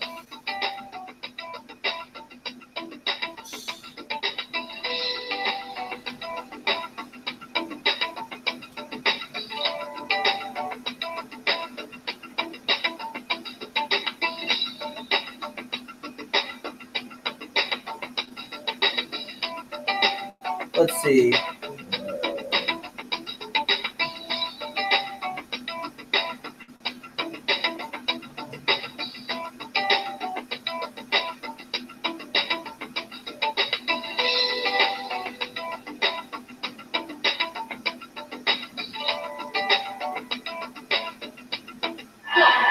Let's go. And hear the sense of urgency in the corner of Isaac Dogboe. Round 9, Isaac Dogboe versus in the last round. Yeah, you see how Dogboe Isaac Dogboe versus Navarrete. Gets away from anything. You see Navarrete in a bad position How right you catch the second here. win? That no man's land. There's nothing he can do from that position. This dude's bouncing on his toes. He looks energized for this round. Right hand by the champion Dogboe. Keep in mind how we arrived at this point. Good job there by Isaac Dogboe. Navarrete has to start getting off foot at some point in this fight. He's kind of just posturing right now, not throwing much, not giving Dogboe anything to worry about. He needs to be a threat at all times against this man. He wants to be possibility of upsetting the champ. Then he takes the 7th round off, and then the rally by Dogboe in the 8th. And here we are, round number 9 of this 122-pound world title fight. Bernardo. We know that Emanuel Navarrete has had hand trouble in the past. His right hand is hurt. And Pedro Moran, I asked him, what did you tell him he has to do? His right hand got hurt. Oh! There's a knockdown for Vasyl Lomachenko. It might have been a rabbit punch, but he knocked him down nonetheless. The referee counted it. Oh, sick? Please, Bernardo, continue. So he just said, despite his head being hurt, he asked him to throw more. Yeah, I was in the knockdown. The referee ordered it. That was okay. Oh, man, Dogboe's throwing some really nice combinations right now. He's got to find it, though, against the two-punch combinations. Thank you, Bernie. This man, he's definitely for counter right. So that overhand right will be there again for Dogboe. Yeah, he just missed it over there. Just missed it. Dogboe will have his opportunities due to the fact that that hand is hurt from Navarrete. The right hand. That explains it. Navarete's right hand is hurt. Yes. He might put a shot to give him the advantage in the first no place. Excuse. The left to the body. Do a little bit of jabbing.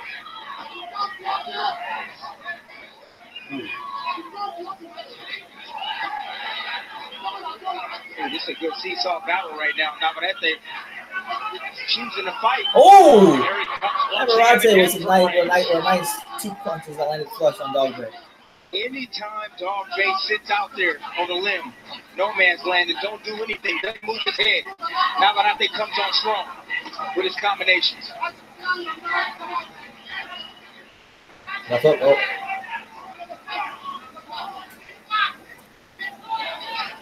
You heard his father and coach in between rounds. Stay in his chest. Walk forward. He hasn't been able to do that this round. No, Isaac right now. Isaac right now set himself up to be hit with the right hand. He's leaning towards that back foot. Time. I give that round up to Navarrete 5-4. Who you guys give that round to? I give it Isaac. Give me the water. I've got everything. Someone said that the knockdown actually counted. That's it. Look, son. Did you catch the Chelsea game today? No, I didn't have a chance to watch any Premier League today. I was busy, man, running errands and just doing life stuff. And I had time to do videos today. But I saw that Chelsea won. A big win for Chelsea against the top team in the league, and now there's a legitimate title race apparently at Liverpool. Tottenham. Oh, yeah. Oh, that was a knockdown. Damn. All right, I give it a Dogboe round. That's what I'm saying. 5-4. God is that. That's not a slip. That boy said shrimp. No feet. He didn't even land. He was laying on his shoulder. He knocked him off balance. If a punch is landed and you go down, it is considered a knockdown. I'm just hoping, man, like, as far as to finish what you asked about Man City, Chelsea, I'm hoping that Everton, man, because, big Everton supporter in this channel, I'm hoping we could just stay in the top 6, man. I want to finish 6th. If you send it out here, if you score it as I did for Navarrete, it's a 3-point switch. It's a 3-point turnaround that round. This is going to be an interesting All right, Dogboe doing a good job so far. Here round 10, championship rounds in a big fight. We'll see if Emanuel Navarrete can catch his second win. Reminder, we are working our way towards the Unification bout. The 2 world champions will be stepping in to decide things in the lightweight division. The great Vasyl Lomachenko and the confident Jose Pedraza. Ukrainian fans, the Puerto Rican fans out in force tonight here at Madison Square Garden. Special night in the city. Heisman was handed out. Now 2 world championships to be decided here. God, just throwing some bombs. Yeah, just off balance that time after that left hand. But he used it for the shot. Good job about Navarrete. I just don't know why Navarrete doesn't rely more on that jab. He wants to stop him. He's fighting a midget, and he thinks he can be able to stop him. This ain't no regular 5'2" guy. And he has the huge reach advantage to utilize it. Perhaps he's got skills. He puts pressure on you in a nice, intelligent way. And he's tough as hell. Anytime Dogboe gets close into the pocket, he dominates the pocket. But he's bagging out right now. He's putting himself in a hard situation. Oh! Lungs in left hand, and in that corner. Knocked down for Navarrete.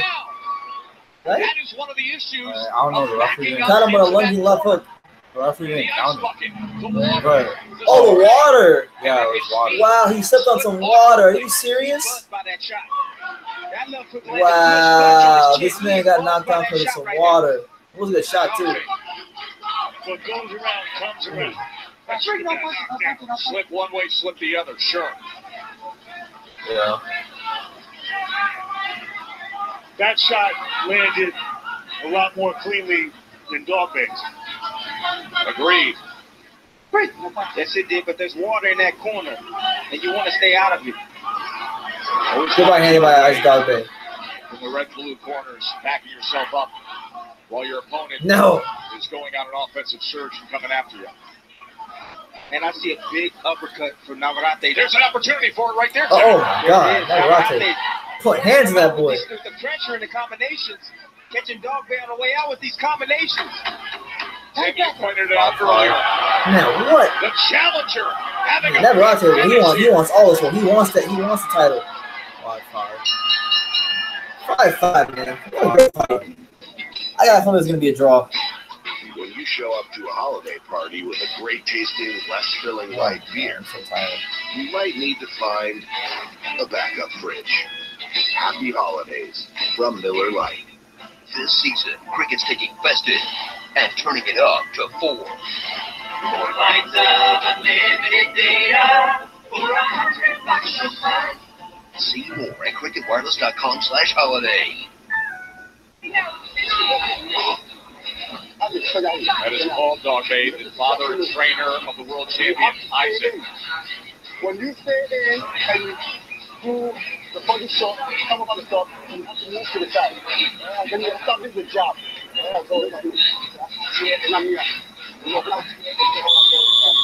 Let's go back to the moment of the slip in his own corner. Yeah, Dogboe moving. That's crazy. I was thinking, Dogboe out the way he reacted, but then, there was water. I would definitely call that a slip. You see the water staining there. Right now, it's Isaac Dogboe versus Emanuel Navarrete. It's the 11th round. Great fight. And still 2 rounds left to go. Round number 11 here. This has been a very entertaining time. I got a 5-5 right now. 22 pounds in the WBO. Dogboe the champion, full of confidence. Navarrete has had a sensational run to become the mandatory challenger.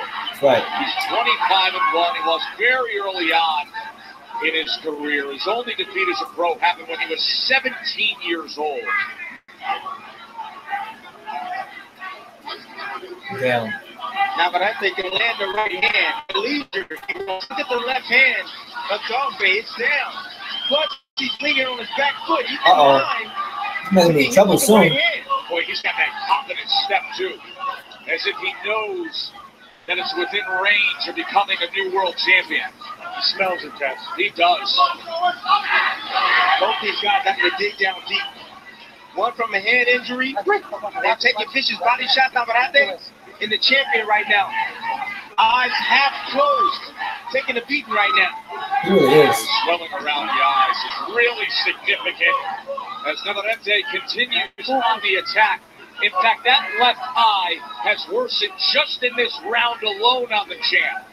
And that left body shot that Navarrete just landed took the air out of the tires of the champ. Hey, good body shot there by Navarrete. The Mexican challenger, Emanuel Navarrete, again in control here. He slipped again. You see goddamn water. saying, wipe down the mat in that corner. It's like a river back there. Oh, listen to me. It is river. That's not going to dry up anytime soon. Meanwhile, blood coming from the nose of the world champion. His left eye nearly swollen. Navarrete might get him out of here. Stop holding. Come on now. It's impossible to disagree with Paul Dogboe's analysis. You have to keep coming forward.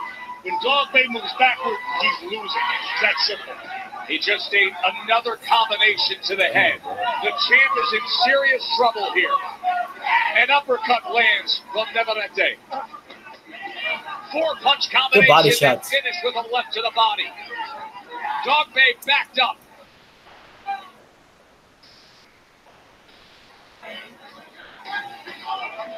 It's absolutely no defense from the champion Dogboe. But he is hurt right now. And he is taking once again in that red corner. But this time, able to stay in his feet.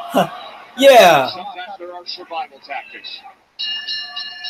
6'5". 6'5" Navarrete. Yo, let's write down this Yeah, corner, Navarrete man. better get a decision. Look at me, son. Yeah, bro. Just a little bit more. You don't show me something sober. You got it? Tough ass for a fight, bro. See the win streak for both men. Man, Dogboe about to lose the title. You better come up with something here.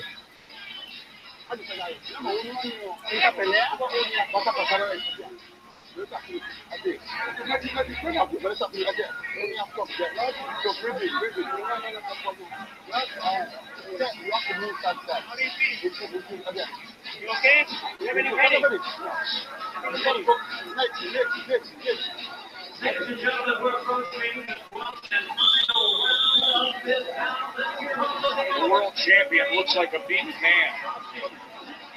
Severe swelling around the eyes, blood from the nose. And you heard the warning from Benji Esteban. All right, so round 12. Last round of the fight. Can Isaac Dogboe dig deep and produce a moment of magic? Let's see. Great fight, though. And he Fight is both sent guys. out with Emanuel Navarrete starting off his 12th and final round, trying to hunt down a world title. Dogboe is extremely hurt right now. He's retreating. He's extremely fatigued, and he's going to have to do something spectacular right now. Maybe a knockout he needs. I think Navarrete is up in this fight. I don't think there's any doubt about it right now. Yeah, he's definitely up. If you want to win the title, go out and earn it in the 12th round. Finish strong. What will Navarrete offer up here? Right now, the movement right now is giving Navarrete some problems. Navarrete trying to get close. Come on. I don't think the champ can win from movement right now. No, the champ needs he needs to stay close. More like footwork. And like I told you, when you bag out from a tall man, you allow him to extend his arms on you. Especially when you go out fast. Just like Dogboe's doing. Stop. I'm not even sure it's that's certainly not a failure of heart. I'm not even sure it's a failure of technique. I think that Navarrete just has Dogboe outgunned. Navarrete is about a minute and a half over the title. The judges have been paying attention to the fight. There's a glimmer of hope from the champion. Oh, great left-hander by Navarrete. But since then, look what the Oh, he need to get him out of here. He need to get him out of here. If he ultimately not becoming a new world champion here in New York. And you see when Dogboe gets close, he clutches, wrestles, just to get a little bit of rest. What the corner's not thinking about is thinking about Dogboe's future right now. He's a young guy, 24 years old. They should save him right now. He's taking too much punishment right now. It's very difficult to do that if you see your son as a warrior king.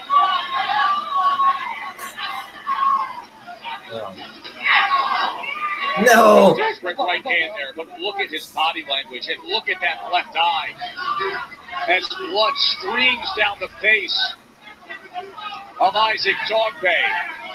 And Navarrete continues to burn up here. Final 30 seconds. 30 seconds left. Here we go. 20. Oh, it's 20 seconds there. Off balance, thrown down, a push and a slip. That could have about 5 seconds. This is turned into a New York beatdown from Navarrete. Oh, he tried to catch with the right. All right, 7-5. Emanuel Navarrete. So he should be the new world champion. Isaac Dogboe, hey, he got a good little run. But on this night, he was a warrior in this fight, but he lost the fight, bro. And give credit to Emanuel Navarrete, the 23-year-old from Mexico, who came in here as the mandatory challenger, made his U.S. debut, and had big moments early on, and then roared it on late.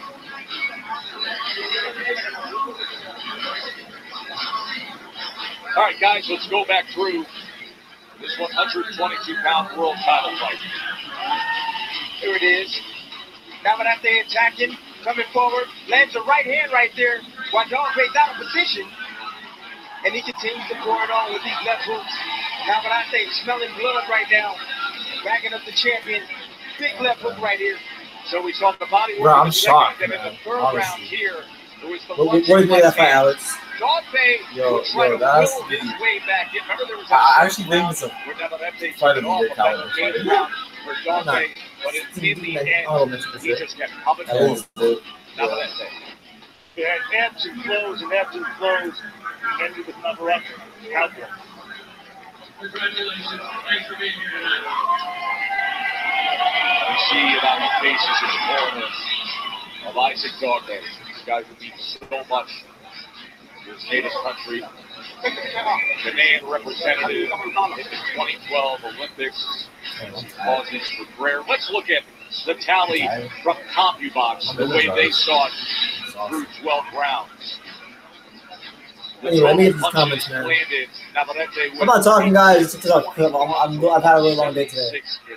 I had a long day yesterday, too. And then when it came to power punches, he threw Mostly drained. 524. These comments. He landed 170, a distinct advantage over the world champion, dominating the CompuBox. Someone said we should have a new champion, but then again, this is boxing.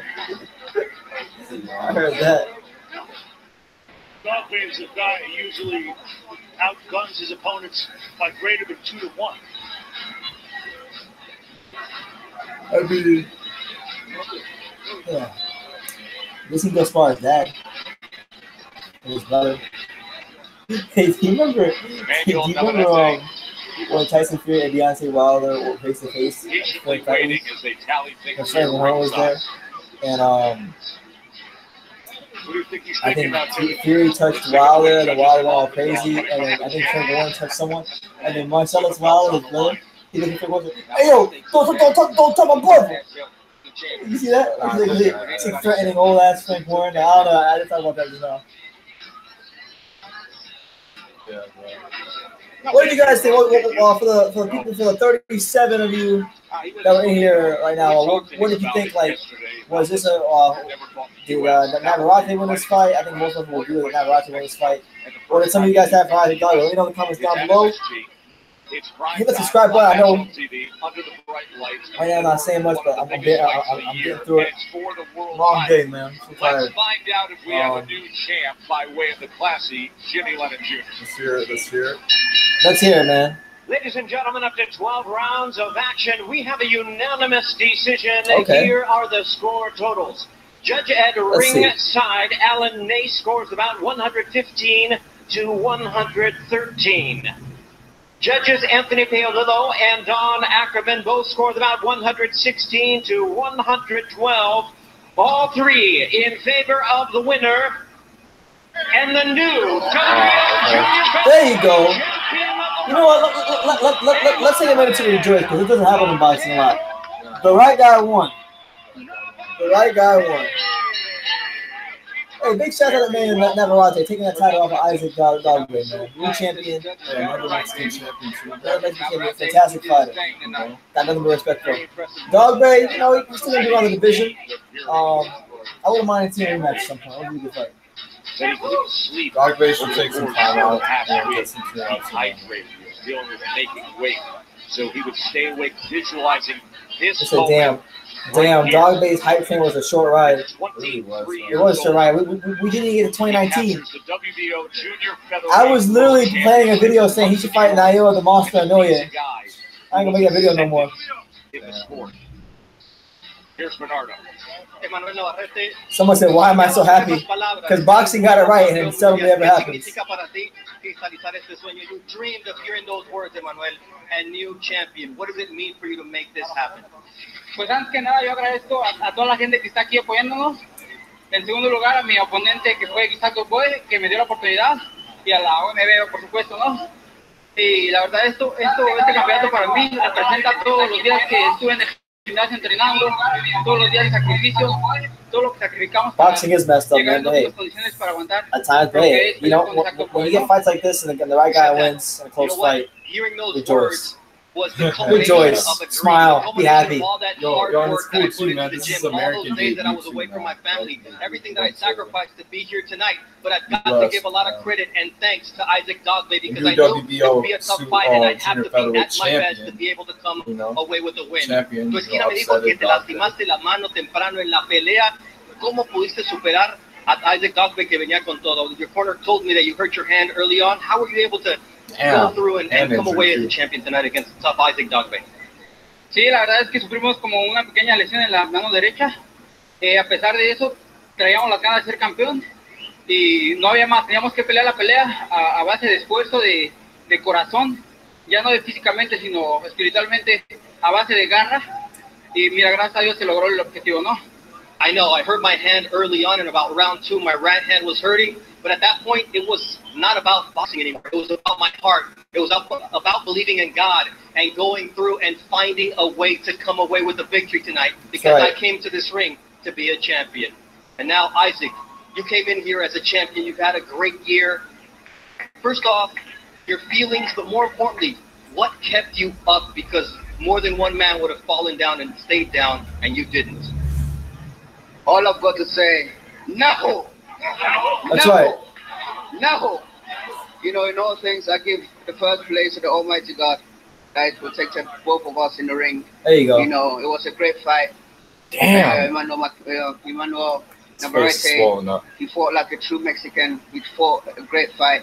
And I couldn't stay down. You know, champions are not meant to stay down. We are supposed to go down, get back up, and keep fighting. And that's exactly what I did. We underestimated him a little bit. But look, this is a fight game. The best is supposed to fight the best. At the end of the night, the best man won tonight. And I can only say congratulations to him. And this is what the division needs. You know, if the best is out there, you have to face the best. That's what keeps the division buzzing. All right, the more important thing is you're going to take some rest, a well-deserved rest, but do you want another crack at Emanuel Navarrete to get your belt back? Most definitely. You know, I didn't have the best of training camp this trip, but look, I came out here. It's unfortunate that I'm not leaving with the title, you know, but it taught me a lesson. That next time we've got to do, you know, I've got to work extra hard and do what we used to do previously. I cannot now, you know, I've learned a lesson that I cannot take things easy.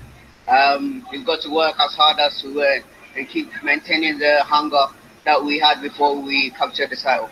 Thank you very much, Isaac. There you go. So Isaac Dogboe, conducting for a true champion, give him all the credit. Feels like he could have did more in camp. So we'll see, man. We'll see what the future holds for Isaac Dogboe. I say both guys have every right to hold their heads up high because it was a good fight. And, you know, credit to the judge. You know, let's give a round of applause for the judges. The judges got the decision right. Say Kovalev in the house. Shout out to Kovalev. Still love Kovalev. Tracy Morgan. Tracy Morgan's in the building. A huge lifelong fight fan. Oh, Riddick Bowe's there. Shout out to Bowe. I was at the heavyweight fight yesterday looking for Riddick Bowe. His car was there, but he wasn't there. Triple H. Shout out to Triple H. Is Triple H, the WWE Executive Fight VP and Ultimate Ring Warrior. Lomachenko. And there's this guy, ESPN.com. So Vasyl Lomachenko. Best boxer in the world. The lightweight Playing versus Puerto Rico, bro. Let's go. Vasyl Lomachenko and Pedraza is coming up next. What is that? And then last week we had a new lineal champion. This week we're gonna have a new unified champion. That's right.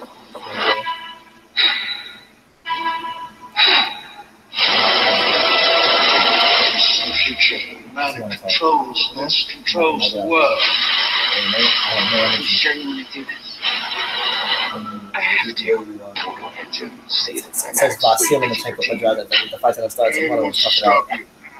Alright, yeah. I might as well just tough it out. Oh my god. That's gonna happen. Icy hot. Icy no dull, hot to relax. Rise from pain. Icy hot. The top, it shouldn't take long for them to come out this. Yeah. Yeah, so one moment away from Lomachenko versus Pedraza. Wait for the start.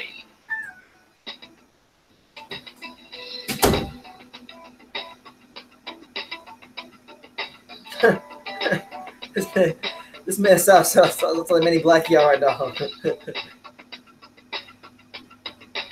Boxing needs 9 judges to get rid of rivalry.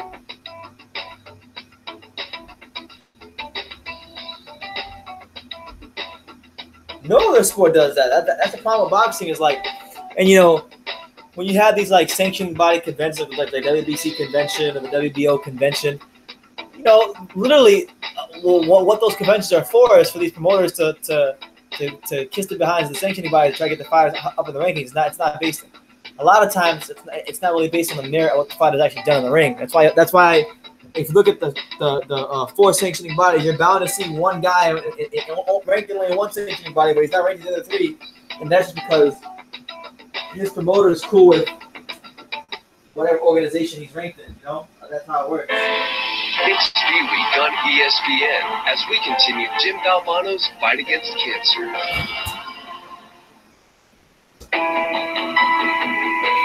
The bell rings at the start of each bout.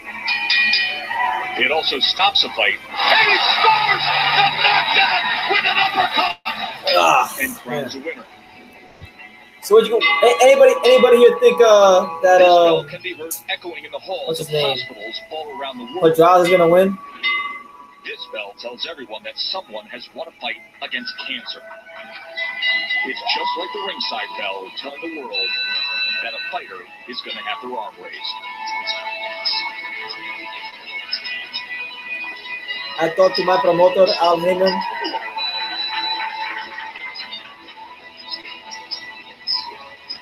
That's messed up, man. That's messed up. Why you gotta call him like that? That's my homie. It has no weight class, no prize money. It's the fight of our life. Yeah, so I was waiting for the fight at the moment. Knock out cancer.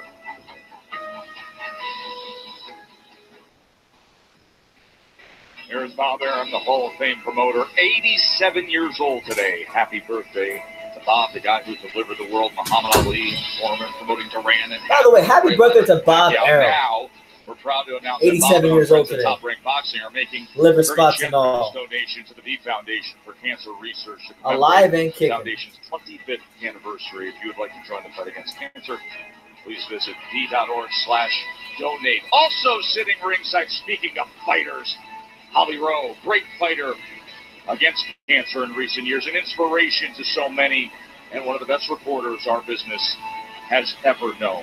Look at this scene here at Madison Square Garden's Boo Theaters. We are closing in on the title unification bout at 135 pounds between Lomachenko and Pedraza. And then, come next weekend, another big world championship fight. Oh, man. Remember what happened the first time that Zerto Ramirez and Jesse Hart fought at 168 pounds. Jesse Hart versus, is that next week? Yeah, next Friday. Ramirez, Right. controversially holding out to his pelvis. Hart was coming out strong.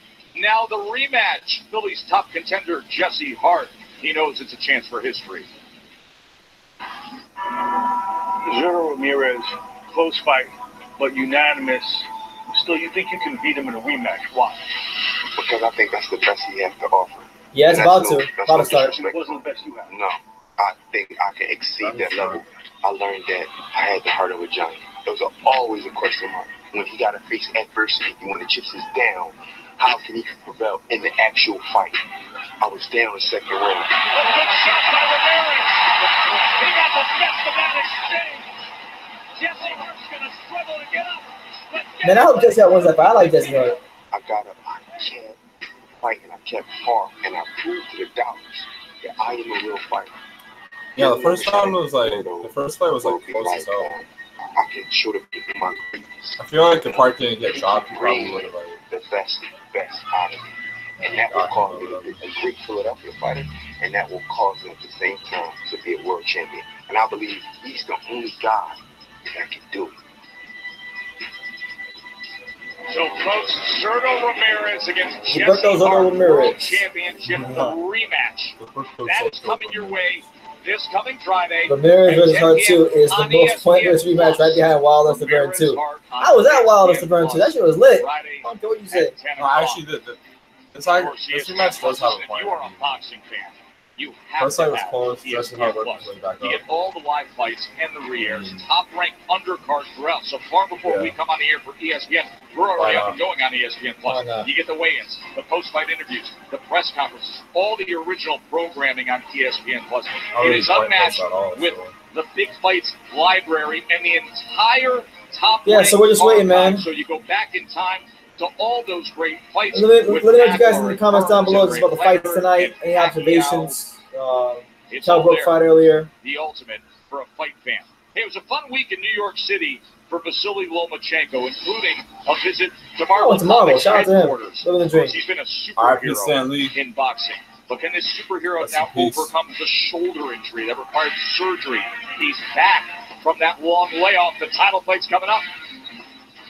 After the fight, I have It's 11-11 where we're at. Shoulder. I felt the pain, but I understand. Yeah, it's currently 11-11 where we're at. This fight. And me, I'm just like, I've been up since 6 a.m. this morning and wonder how somebody got a long day ahead of me tomorrow. I'm mentally fatiguing myself by thinking about the future. But hey, we tough it out here on Tuesday. We gotta tough it out. Yeah, made it this far. Pain cream. Honey, you smell just like my Walter used to. Don't smell like Walter. Aspercreme is odor-free for maximum pain relief without that Walter smell. Aspercreme, no pain, no odor. These are the people who make Gentleman Jack. Culture. Refined. As smooth as the whiskey itself.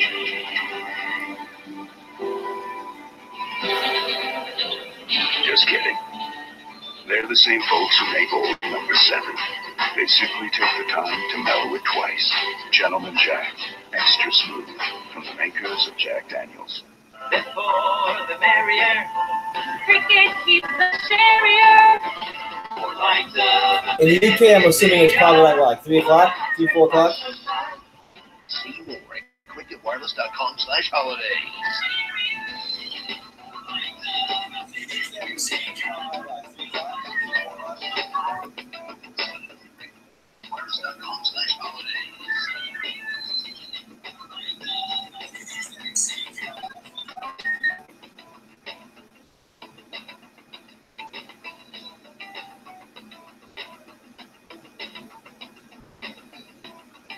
Apparently, Clash of Shields fight. Yeah, I completely forgot that Clash that there was a fight on HBO. Who happened with Clash of Shields? She won. Oh, by Surprise, surprise. It doesn't say. I'm gonna look right now. Anybody in the comments watching any of you watched the HBO card tonight? I know a lot of you probably didn't because it was just all women's boxing.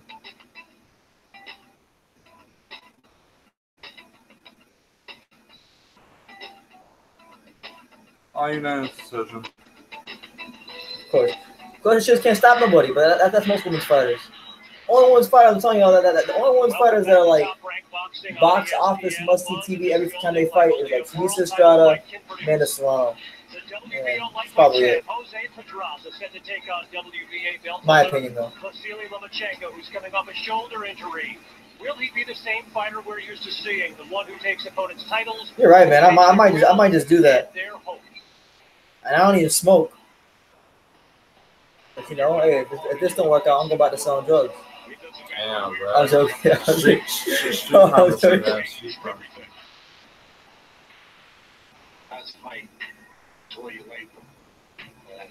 It is draining, man. It's draining. And then imagine actually being there, because when you're actually at the fights, there's like 7 or 8 undercards, and then honestly, like you be, depending on who the promoter is, you'd be lucky if you get 2 really good undercard fights, because the other like 4 or 5 fights are showcase fights. Honestly, bro. Could you imagine having if you actually paid your hard-earned money and won that matchroom card today? all over it. Sublux. He was. I like Eddie Hearn, but he really not his best effort today. Relocated. It'd be like some of it has to do with the force of the punch, and the rest of it is because of that sudden happenstance where this the other fighter just caught his arm in the right way. That all that force then translated up to the shoulder. I felt the pain, but then I repeat the same right hook, the same punch. I understand. Oh, maybe it's done in this fight. I can't use. Yeah, you guys. So main event should be corner. starting soon. I explained my father.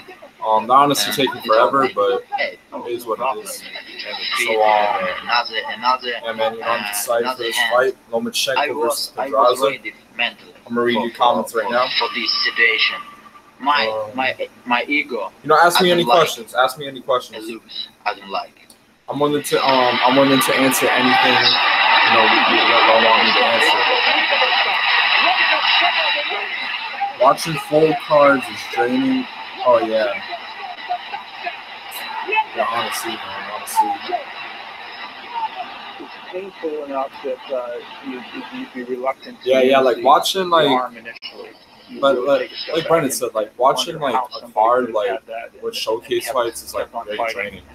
Like they'll go to a decision, so you'll barely see a knockout because it's like they're always fighting against guys who are like 8 and 37, and those guys are obsessed with going to the distance. So you know, trying to survive the whole fight, so you don't really get to see anything. It's your mental toughness, and we don't talk about that a lot of times with a fighter like you. Where does that come from? What's your next live commentary? That I don't know. It's up to Brendan, so. You know, that's why I was prepared for this what's your next live commentary? You know, even though your shoulder popped out. I'm not sure yet, but I'm estimating that it's either going to be Friday night, Jessica versus Donaire Ramirez, or it'll be Saturday night, Canelo versus Rocky Fielding. It'll be one of those two, depending on which day I get off. Yeah. Because, you know, gotta go to my other job. My other job, Publix. You don't gotta tell him. Gotta go other job. It's already said. Yeah. I might go to the movie theaters and watch another. You can lose. They're showing that fight. On a score, you can lose knockout. I might go.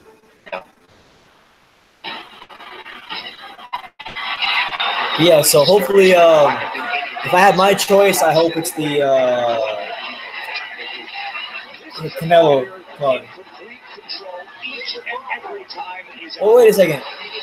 Isn't Joshua Greer on the? Oh, never mind. I hope it's the Kell Brook Ramirez Jesse Harper. I want to see Joshua Greer. My God. Vasyl Lomachenko. Yeah, that's the plan, man. I would love to do the White Chisora because that's a big heavyweight fight, and that's, you know, that when the time comes when that fight starts to come around, I'll be doing a lot of videos about it. So that's definitely one that I want to do. It's a big British boxing fight. Those fights are always to be covered. I do know that Warrington Frampton is that day too, but I'm not gonna try to watch both at the same time. Yeah, I'm more interested in the Chisora fight. I go in the ring like a winner. I thought Chisora won the first fight, so. Hey, you know Chisora became a Christian? Oh, I didn't know that. I was watching the Gloves Are Off series, and apparently I can explain you gave his life to Christ. It was he talked about openly. The fighter of the year. Yeah, I noticed that too, because like recently he hasn't been, and him and David Hare cool on good terms. Yeah. No, he's becoming cool with everybody. Hopefully he ain't too cool. Yeah, nah. Yeah, but you know how boxing is, bro. Like, you know, it's actually cool that, you know, he's giving his life up to Christ. Yes. Yeah, shout out to him, man. He understands this, and every round he loses hope. Yes. That's a universal word. In Russian, English. Yo, I keep forgetting how stacked the Canelo on the card is. Who's on the card? Kevin Farmer. I know he's fine. He's fine. Fonseca, right? Yeah, David Lemieux is fighting Torreno Johnson. Katie Taylor is fighting Eva Wallstrom. What a champion. That's actually a good women's fight. What a fighter. 1 of 5 in this building tonight. Saddam Ali's fighting Mauricio Herrera. Scouting the Hulu Theater of Madison Square Garden. Puerto Rican fans have come out in full force to support their champion. What's up, Snapchat? It's your boy BT and your boy Alexander Fitzmaurice. I'm on my main man, 50 grand, Alexander Fitzmaurice. I'm tired as hell, man. I've been up since 6 a.m. Your boy is running on fumes. We're here live on YouTube for the Lomachenko versus Pedraza fight. So, you know, if you got a minute or 2 or 3 or 36, we'll be here on YouTube talking about the fight. So, take care. Lomachenko doesn't just break you down physically, he wears you down mentally and emotionally. Pedraza has to be better than he ever has before if he's going to keep a belt and win another belt tonight. Which is likely not going to happen. Let's be clear about that. He is the inferior fighter in this matchup. There is no question of footwork, the hand speed, the precision of Lomachenko. This can't be denied. That's why he's considered the best pound-for-pound fighter on the planet. Maybe in competition with Terrence Crawford. That's about it right now. So when you look at it from that perspective, you can ask yourself, okay, what can Lomachenko do? You know what he needs to do? Show that he's healthy, number one. And I'd like to see a knockout the likes of what he did against Roman Martinez in June of 2016, rather than guys quitting while they're fully, they're fully alert, they're fully aware, getting up in the ring and hugging them and showing more energy after the fight. Stephen A. Smith is a boxing expert. Now let's go, champ. I want to see him put somebody to sleep, take them out. I think that's the only question about him right now. Pedraza lost. Max Kellerman has Javante Davis beat him down and win back. It was after a 9-month layoff. But if you can get beat down by Javante Davis at a lower weight, I don't hold much hope for you right now tonight. Stephen A. Smith wants fireworks. Vasyl Lomachenko is more. Stephen A. Smith wants blood. He wants fireworks. Blood. Here tonight inside the Hulu Theater at Madison Square Garden. There is the man they've come to see. My gosh, he hasn't come out yet. Championship fight, Vasyl Lomachenko. You will see. Billy Joe might be on that undercard. You know, shout out to him if he makes it. Wait, for what? The Chisora White undercard. I can't believe it. My grandpa's now just performing fly in the bumblebee. Isn't he banned though? No, you goof. Can't believe how easy it was to save $100 in the car insurance with Geico. I know, right? Your boy Jerome Miller. That's hilarious. Jerome Miller at Halle Berry. Look how happy this man looks. Look at Jerome Miller. This man talking about. This man talking about. What did he say? He said. I got your back. Look, he not washing his face. They knocked me down, but I That's funny. Who is that? Halle Berry. Looking good. Welcome to Marvel. That's why he's so happy. You need to face those Yeah, I don't blame him. I don't blame him. Someone said take her out for a burger. Can't take that away from me, Kell.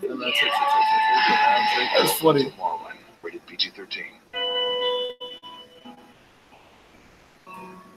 Carlos Lugo, shout out to my man, Carlos Lugo. He says, which fight do y'all think was the biggest robbery of the year besides Wilder versus Fury? Oh, that's easy. It came a couple weeks before Wilder Fury.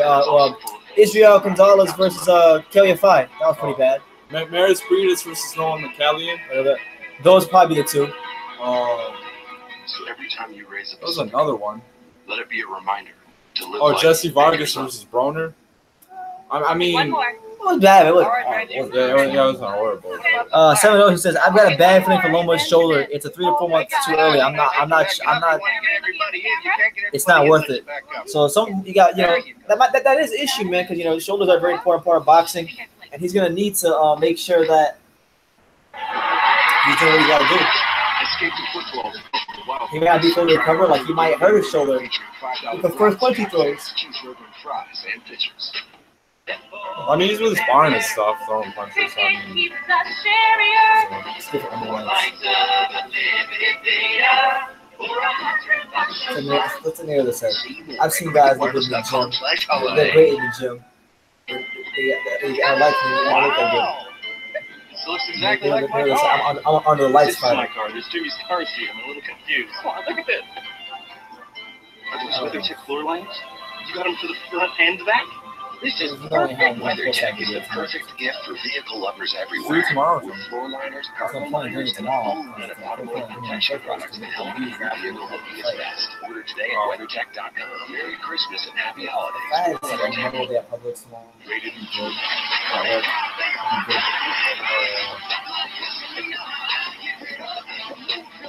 Small more that I can dress up.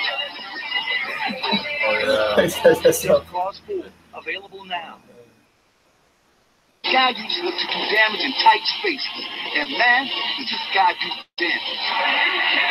On the flip side, But he dunked Manny Pacquiao. with a reach longer than the A-trail. He can attack from a distance, hurt without getting hurt, and has his own title to defend with everything he's got. Two champs, but only one's coming out with belts tonight. Like so many before, there's not a soul on earth who thinks Pedraza is the best. Because if you you can fight do it it in, Hey, you gotta do what you gotta do to get it up, bro. Don't put you back to the fight, man. I'm just competitive. New York, fight night, Heisman night. Let's go, champ. And a Heisman winner sitting ringside here with us. Desmond Howard, maybe the biggest fight fan in all of ESPN, folks. He loves it. He says, watch out for Lomachenko in about the 10th round tonight. The former heavyweight champion, Golovkin Canelo. Douglas sitting ringside. Oh, yeah. The 30 for 30 Vasyl Douglas. Oh, Vasyl Douglas. debut. Yeah, bro. Golovkin Canelo, man. Of course, he had the great upset of Mike Tyson. Jeff Gordon? Great upset Oh, tonight. I was Next, close. our legend, Jimmy Jimmy Johnson. Johnson. Dead center. And there is Kirk Herbstreit and ESPN president Jimmy Pitaro. I got my crazy money. And now comes the fight. You two are dedicated, man. Yeah, we are. You classify as dedicated boxing fans. Yeah, I got work tomorrow at 10 in the morning. You know, Vasyl I'm probably not gonna get to bed till like 1 in the morning, which means I'm only gonna get like plus minus in the sport. The only category maybe Pedraza has him is 7 hours of sleep. My body weights for 6, so we'll see, man. Who's the sacrifices though? I'm no school tomorrow, for the love of the sport. All right, so Jose Pedraza making his way to the ring, a massive underdog, a 35-1 underdog. Been through a lot in his career, had some tough fights like Ed Cherry, lost to Davis, got the title against Beltran, and now he's looking to make the ultimate statement in his career, and that's by dethroning what many consider to be boxing's pound king, Vasyl Lomachenko. And he is so well aware that he may have that world championship, but his opponent is defined by more than a belt. Yesterday, Pedraza told us, I know that I'm the best fighter that Vasyli's ever faced, but I have to put all my skills to the test because he's the most complete fighter. So many great Puerto Rican fight fans here in New York, and there's been a long line of success with that island's best coming here stateside to the Big Apple with rousing support and signature wins. Lomachenko's gonna beat Pedraza, man. He's gonna beat Pedraza, bro. I'm telling you all right now. Oh, this man done put up the Ukraine flag. You want to show people the Ukraine flag again? Oh man! For those of you who do not know, this man to my right here is half Russian, half Ukrainian. So that's why he got the flag. This ain't no Evan Fashion statement. I mean, yeah, it looks nice, you know. But this ain't no Evan Fashion statement for him. He's Ukrainian. It's sorry right now. His fans, his people, I mean, the fighters are walking in right now. they want to.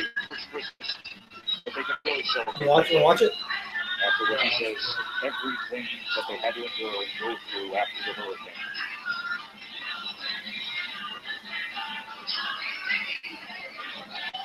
I had a big inspiration for Pedraza tonight. His 2-year-old son, Dylan, made the trip to New York, is here at the fight.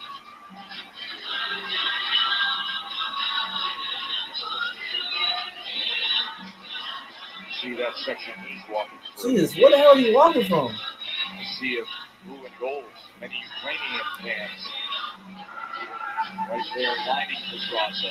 Look, that's hell Ukrainian flags.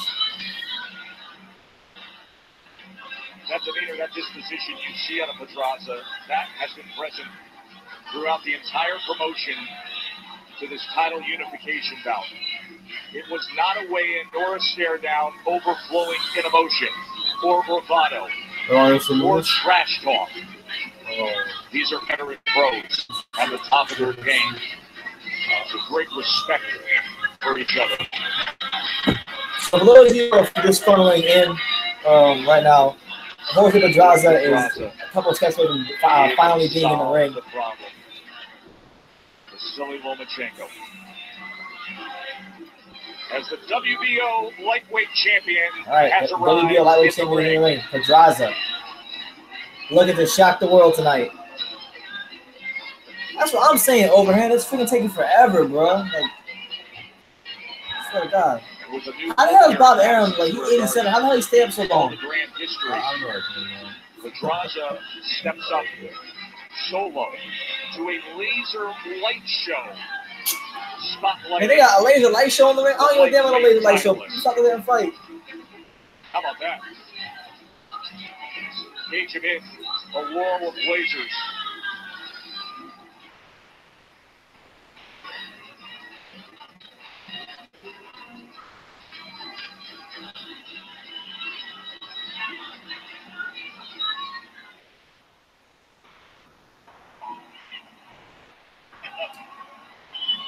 And now the lights dim. And the music blasts just a little louder. Uh-oh. And that Ukrainian flag can be seen.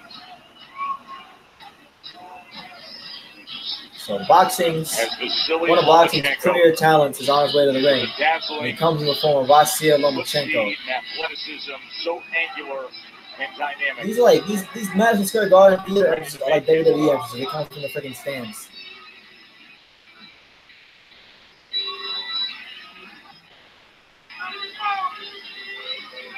The story of Lomachenko is often told in headlines of retaining pound-for-pound status for another TKO win for the champ. If you talk to him long enough, and what you'll really hear is the story of a proud son, a Ukrainian son, Loma.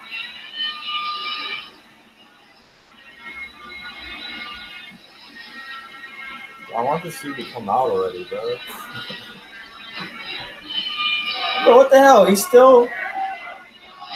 Come on, man. I love Lomachenko, but damn, you're killing me tonight.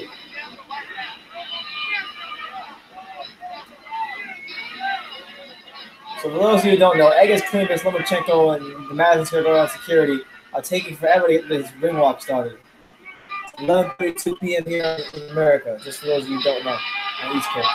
Here we go, finally. The multi-division champion. The fastest to win world titles in 3 different weight classes.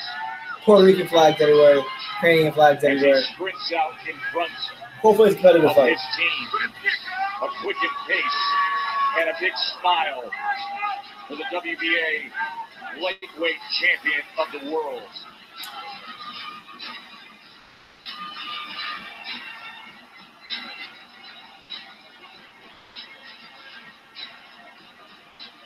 As his team follows far behind, including his father, Anatoly, who's always fucking himself away from the spotlight. But Vasyl will talk about his father's ability as a trainer. You will see it in the ring in moments. A dad who took him out of boxing for 4 years when he was a boy to make him take traditional Ukrainian dance classes, thus the brilliant footwork. A dad who has seemingly solved so many opponents before the fight even begins. Who crafted this guy. Lomachenko told us yesterday, I have one more dream if I had one more goal. I want to prove to everyone that my father's a genius. That motivates me. Sure. My fight is write my father's history. Keep the right to boxing history. His MSG has become a C. Blue and gold Ukrainian laser beams here. Now they got blue and gold laser beams. You know, shout out to them for the presentation, but come on, man. Just 2 men opposite each other, both with world championship belts. Both looking to take on the challenge to unify. Yo, for the 27 of you that are here with me toughing it out here on True Sports, I want to sincerely thank you guys. I know we have been. This has not been our best performance in terms of how exciting we are when we talk. And I'm dead. But hey, we're here. main event here. Hopefully, we're gonna catch second one here. And Pedraza's gonna beat Lomachenko's ass. He's Puerto Rican like me. So Hey, man, is he good enough for Loma? Let's find out. And for that, we send it up to the ring to the classy Jimmy Lennon Jr. Ladies and gentlemen, we welcome you to the Hulu Theater here at Madison Square Garden in New York City as Bob Aaron's Top Rank Incorporated presents the featured bout of the evening, brought to you by Geico. This Unification title attraction is sanctioned by the WBA President Gilberto Jesus Mendoza, Supervisor George Martinez. The WBO President and Supervisor is Francisco Valcarcel, along with the New York State Athletic Commission. Judging at ringside for this our main event from New Jersey, Joseph Pasquale. From New York, Tom Schreck. And from New Jersey, Steve Weisfeld. All right, fans, here we go for the main event of the evening. 12 rounds of boxing for the unified WBA and WBO Lightweight Championship of the World. Come on, man. And now, ladies and gentlemen in attendance and boxing fans joining us around the world on ESPN, live from New York City, it's showtime!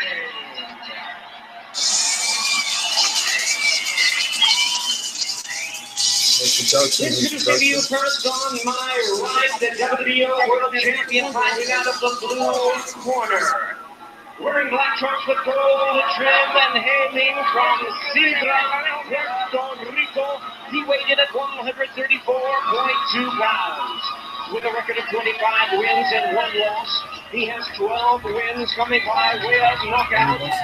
Ladies and gentlemen, here is the two-weight division world champion. It is 7th world title appearance. Please welcome the current and defending. Someone said we all thank you to that guy who got the first round knockout. We're 54 minutes away from that. That's true. Shout out to Teofimo. He got. Yeah, thank God they are doing anthems. And his opponent across the ring, the WBA champion, fighting out of the red corner. Wearing black, green, and yellow trunks, hailing from Akyerman, Ukraine. He weighs 134 pounds, a 2-time Olympic gold medalist. His professional record stands at 11 wins, 1 loss, with 9 wins coming by way of knockout. Tonight, in his 12th world title appearance, ladies and gentlemen, please welcome the 3-weight division world champion, the pound-for-pound star of boxing, and the current and defending WBA lightweight champion of the world, introducing Vasyl Lomachenko. There we go. Let's go, champ. Finally, the main event. 11:37. Fight card started at what? 9 o'clock? See that look in Lomachenko. 19 fights, right? One of them in the first round knockout? It took so long to get here. The Loma chant is raining down. Lomachenko chants are, in fact, raining down Not often in the the theater. case that you have a Puerto Rican world champion who in New York. Puerto Rican world champion in New York. Loma, the attraction, by far. Okay, boxers, we went over Is someone talking about to add another Puerto Rican as to a his list reminder, at the obey theater? my commands at all times. Let's see. Protect yourself at all times. Harvey Dock is the ref, so Touch be prepared for an early stoppage. All right. So here we go to unify the lightweight belts. I'm trying to unify the lightweight division. Lomachenko, Lomachenko's going to unify the lightweight division quicker than the Deontay Wilder. And the champion for Bernardo Osuna, our almost 4 years. side report. Lomachenko's champion for like, what, 4 months? Lightweight. Anyway, round 1, main event, Vasyl Lomachenko, Pedraza in the black trunks number. Right now, Pedraza's choosing to come black forward. and alien green Right dye. now, Loma's going to be just calculated right now. Lomachenko. He's been out the ring for a while. look like he's sizing up Pedraza. Pedraza coming out trying to make his presence known for a little fucking jabs. When Lomachenko starts downloading your information. For Pedraza, he has to be faithful to his skill set. Do what you do best, jab and move. That's right. Show how Puerto Ricans fight. Height advantage has the reach advantage to do that. But in doing so, do you offer up countering opportunities to the crafty Lomachenko? Testing a little bit of range. As always, watch the footwork of Lomachenko. Sublime.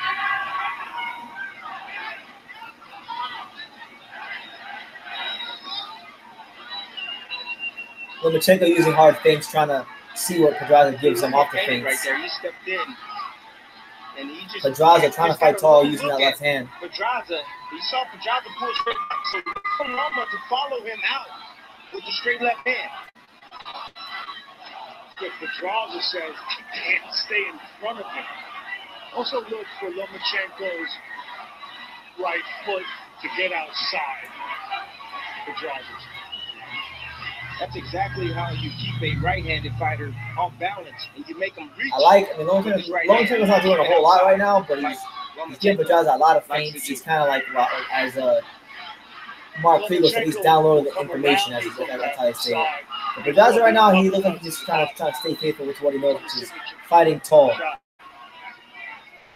Hasn't landed anything too significant, but he's landing here and there.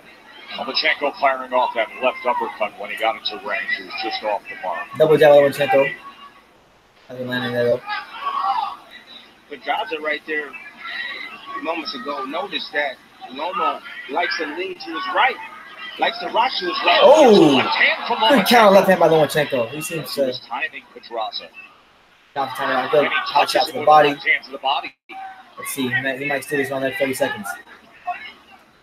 What I was saying was Pedraza landed a nice little right hand on Loma. Loma likes to suddenly sometimes like to lean to his right. Just like there. He does that often. He can come back with the left hook as well.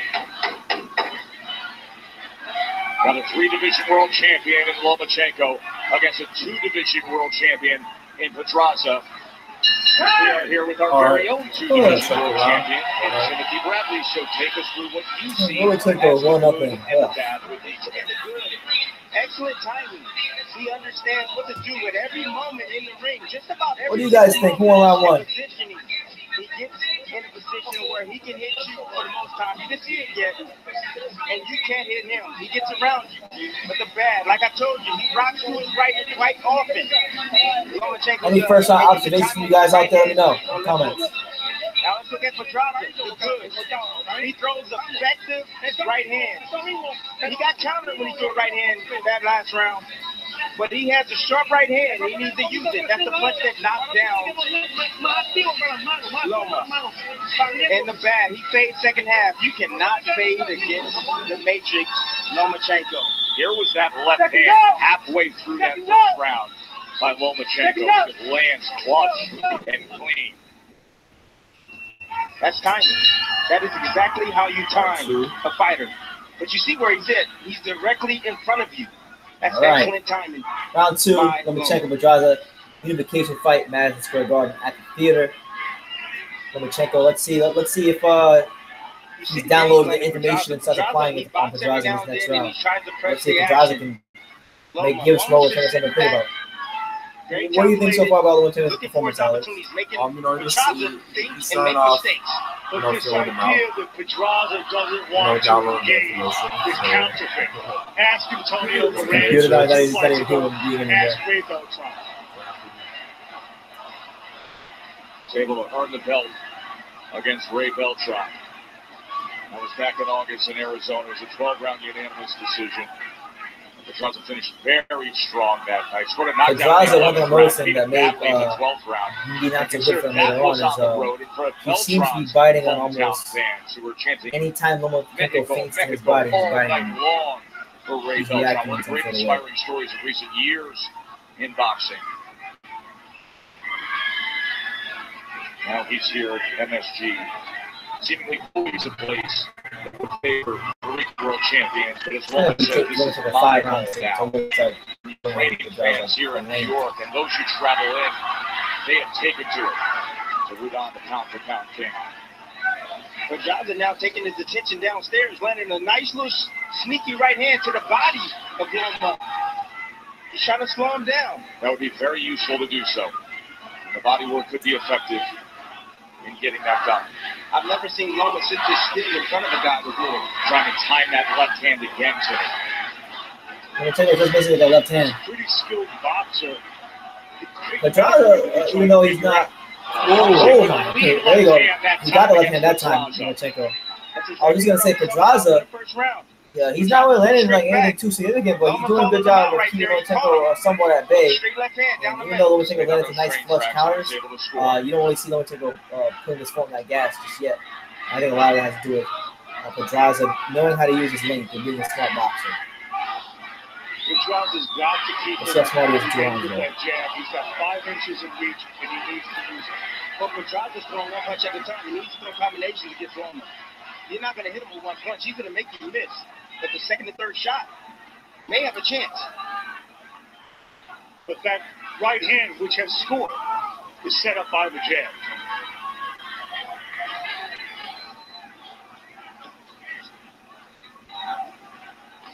Got him. Oh, man. It's only the second round. I'm trying to see Lomachenko figure it out. 2-0 Loma. This holiday at Fridays, we gather friends. We get together with family. We eat, we drink, we celebrate. This holiday, we What you guys think in the comments down below, man? Let me know. 2 entrees, 2 desserts, $20. Only Fridays of the holidays like this. LeBron versus Steph and KD. These guys may be kings on the court, but there's only one GOAT. That's greatest of all time. Call me when you've been running the game for 2,000 years. That's right. Not to beat any fighter in the world. Nobody expected Buster Douglas to win this fight. The odds 42-1. And there's a finish him.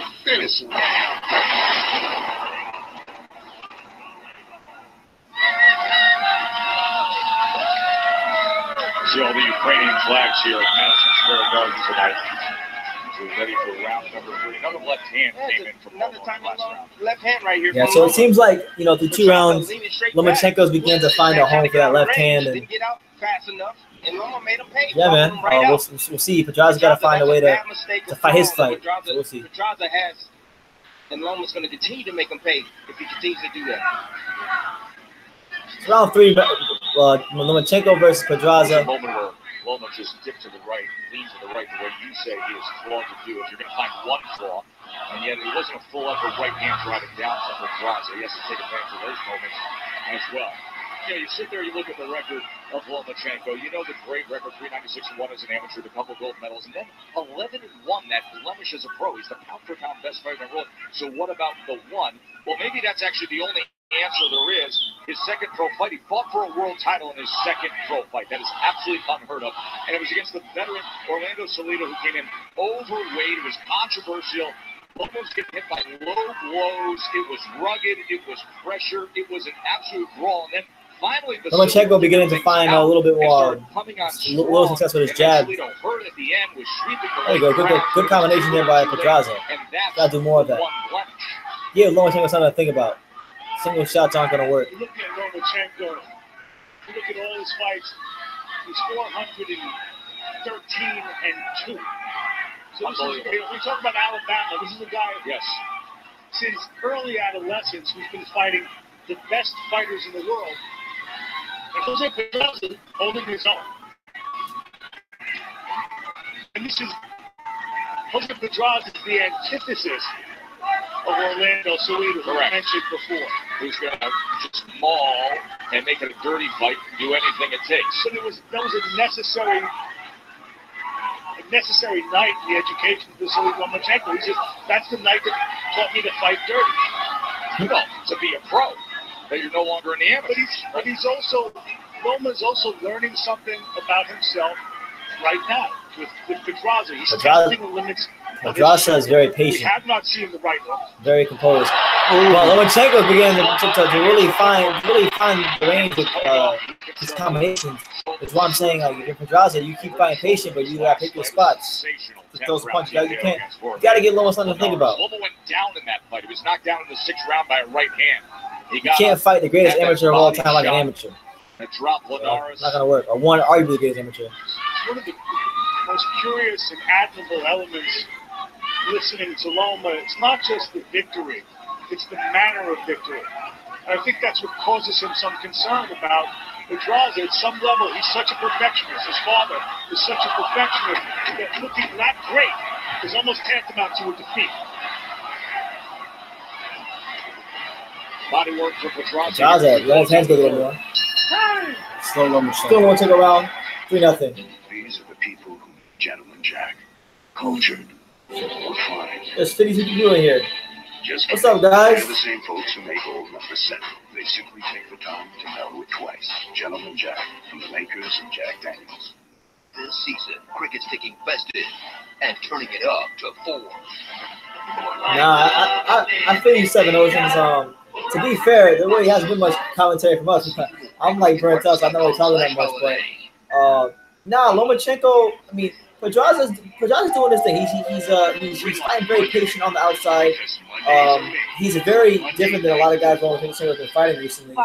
So it's good to see someone being that patient against him. But like Lomachenko has been getting a lot of hard feints to the body. Pedraza's been biting on them, and Lomachenko, what he's been doing from what I'm seeing, he's setting up that left hand. Whether it be a counter left hand or a lead left hand, he's setting it up. And as he begins to land his jab more, he's throwing that left hand behind it. So yeah, but fair play to Pedraza. I think you can maybe give him 1 round in this fight if you want to be generous.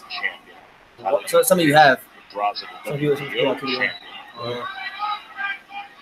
Anytime Pedraza stays still, just a split second, Loma follows him out.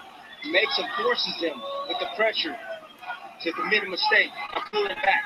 I tell you, Tim, don't stay still. But let's hear what they're saying in the corner. Pedraza's doing a good job keeping his distance. Espada said, look, you've got to use your length. You've got to stay more active. There you go. Good right hand by Pedraza. Hit and move.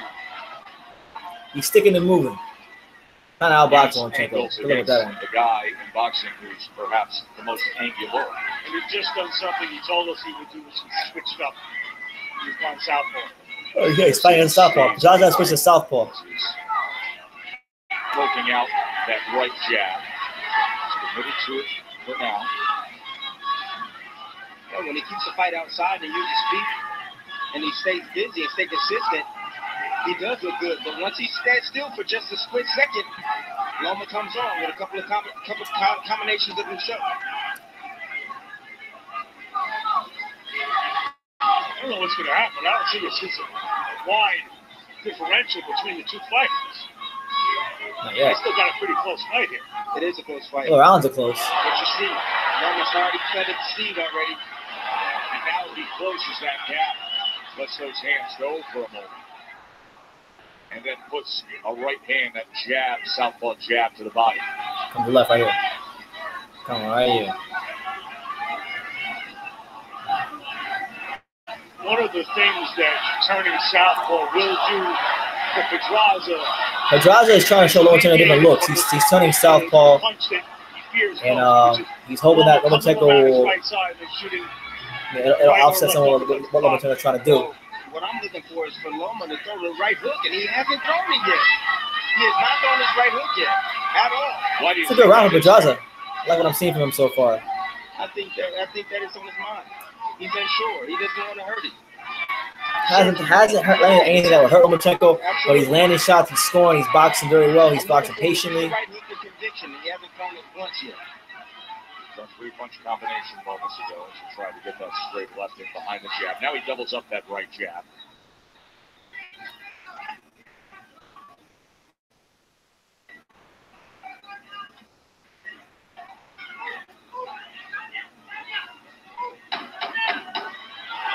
Ooh, okay. Left hand on the inside there from Lomachenko. Oh, left hand there is Lomachenko. again that he has found some success with. Lomachenko came back. That was a good round, but I'm either one Pedraza.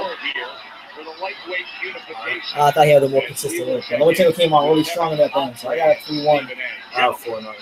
3-1. That's a measured start by Lomachenko. Pedraza is holding his own. The shoulder has been a big storyline coming in.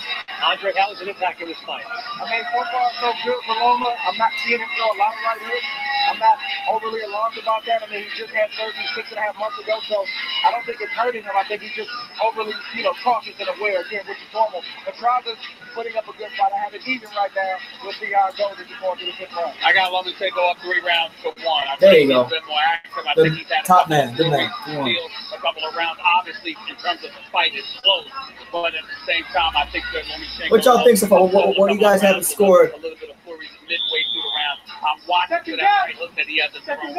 That could obviously emanate from the surgery, so I'm looking at that a lot. Just some tough rounds to score early on. Yeah, they are. I would side a little more with Stephen A. in saying that the most distinct punching have been the left hands that have gotten attention in the midst of these rounds from Lomachenko. But there isn't a big gap between Pedraza and Lomachenko as it stands right now. Start of round number 5.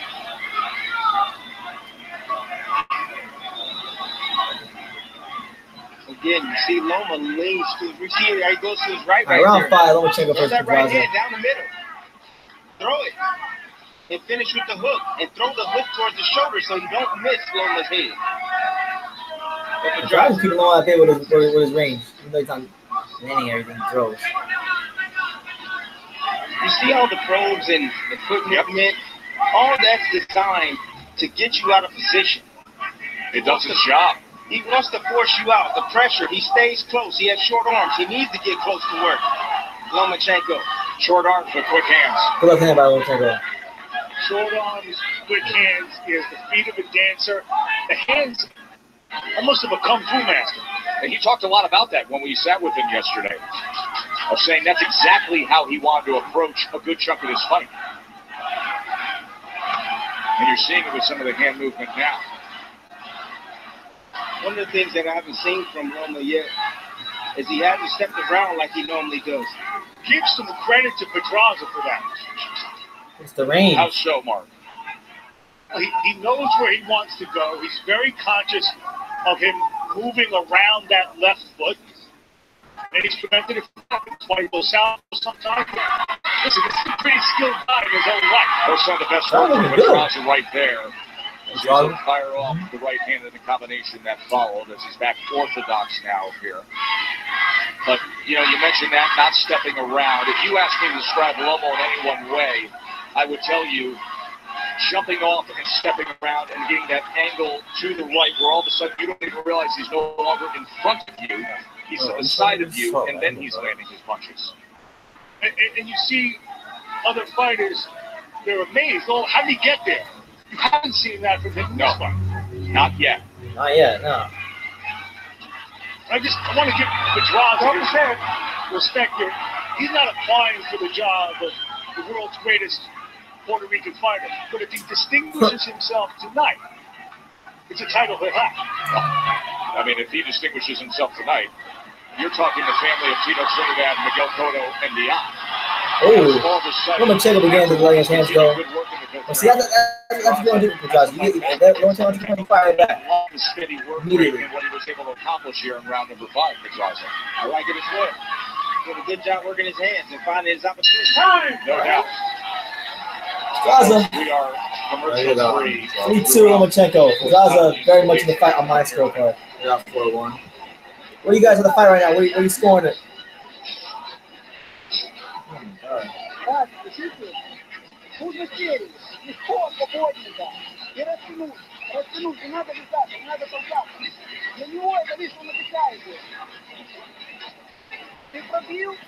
Yeah, I heard he was supposed to fight soon. I'm gonna check him out myself.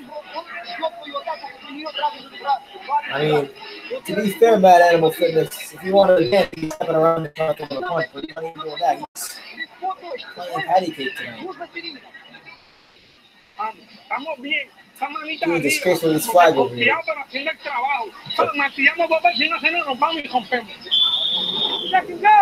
Oh, here's the left hand landed by Loma. He times it. He knocks down the jab of Pedraza and throws a straight left hand down the middle. Stop by Loma. Those little things that create opportunity. Yeah, he knocked it down, and he's Pedraza sat there to take that left hand on. That's kung fu, fellas. That's what he said. There are the CompuBox numbers, the total punches as it stands right now. Lomachenko, a 60-30 connect advantage. Wait, let me see Pedraza's work rate is high, but his percentage. Oh, that round? It says 60-30. His work rate has to be high because he has to keep this boy off of him. I'll tell you what, Pedraza does not look like right now is a 35-1 ball. You know, boxing odds are, I disregard them all the time. Obviously, you got the dead money with a big fighter. And whenever two guys are in the ring, all it takes is one punch. Oh, good. One to Lomachenko. It's apropos. Jeremy Schaaf's marvelous film, 42-1. It's coming out on Tuesday. And Buster Douglas is sitting ringside here tonight. Pedraza catching Loma when Loma sits still for just a moment, trying to move in, moving straight in. I've never seen Loma really move straight in like that, like he's doing right now. He's fired off a short left I don't think Lomachenko respects his power. I think that's why he's in this line. He was thinking about it, and he fired it off. Just again with the hand and the jab. And now probes with that southpaw jab for just a moment as Pedraza tries to create something. Switches stances again. Pedraza, a versatile fighter.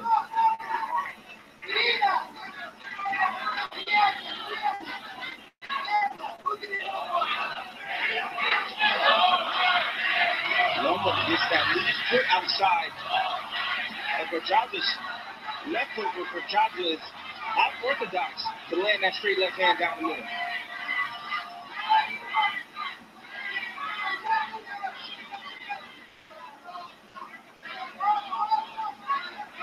What feet?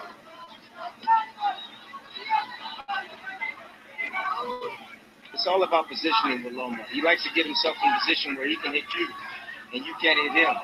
So he never knows an awkward moment. It's timing. I never seen Lomachenko give like so little angles. He does everything at the front end. He can do it off the back end, but I like the fact that he's aggressive.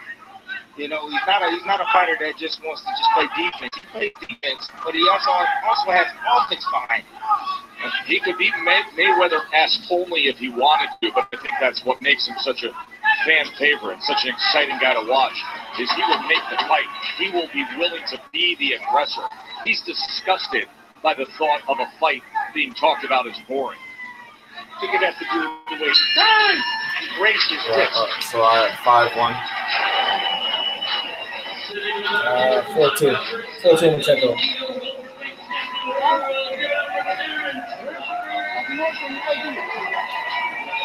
All right. It is officially 12:02 past midnight here on the East Coast in South Florida. The next day already. So. Don't let him pitch up. Let me know what you guys think, man. We got to win this fight. To the right. Don't let him pitch up.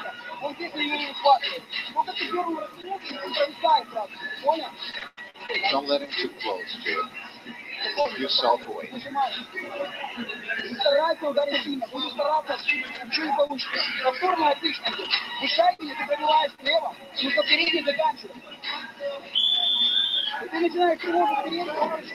Look how Loma sets this left hand in. He ducks in the cubby hole right there, comes up with a straight left hand. Watch him as he dips. Makes him miss and then makes him pay. That's what I'm talking about. That's aggressive defense right there. Beautiful shot by Loma. I think these left hands by Lomachenko have been leading the way all night long. I understand that we haven't had a gap throughout the early rounds. I understand that Pedraza is doing his very best to work it at his style. But at least once or twice around, you get these left hands out of Lomachenko. But when you're sitting here scoring the fight, they make you lean that way. Because every defensive move leads to something offensive. Oh, okay. Lomachenko slipping and dipping, and they get one of the most influential figures in boxing. Anatoly Lomachenko, he had buzzed it, he had loose it, He's creating Loma. His influence on boxing is extraordinary, and he's the only trainer in the game doesn't talk. He doesn't care to. The father of Vasyl Lomachenko, who, as you said, helped craft a light heavyweight champion, a current cruiserweight champion, and his son, ESPN.com's pound-for-pound best in the world. I once asked the strength and conditioning coach, Cecilio Flores, who worked in the camp, what did the father tell you? When did this start? He goes, oh, before Loma was born. It was all planned before he was born. Every time Pedraza tries to retreat, he goes Lomachenko's come the distance now, and he's trying to really he's fighting in a different way tonight. He's just he's fighting more in straight lines. He's fighting more of like, you know, people sort of stereotype as an Eastern European fighter. Three-punch combination from Lomachenko. Keep him up! Keep him up!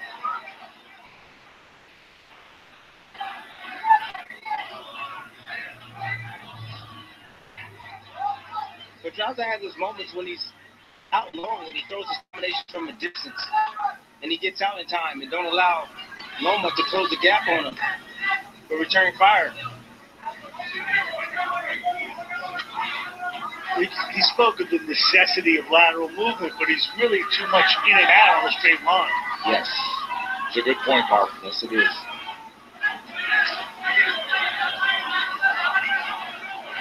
Nice loop in the left hand right there by Pedraza as Loma was going to the right. Just changing the trajectory right there of his punch. Then he goes with an uppercut to the body and trying to come back with a right hand as Loma continues to take short steps forward. Lomachenko Goes to the body himself and out on their side. in the middle of the ring here. In the closing 20 seconds here of round number 7 as these champions willing to pick up the pace a bit.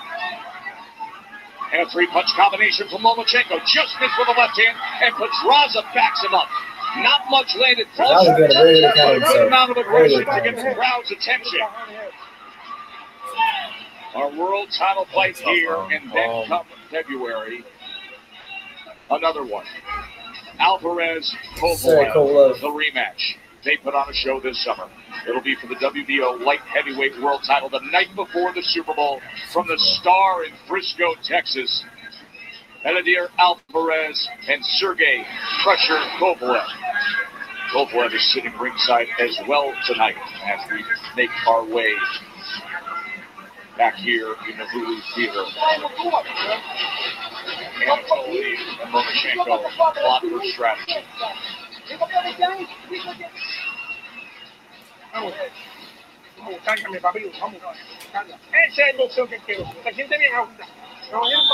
Meanwhile, that is Luis Espada, the stepfather and trainer to Jose Pedraza.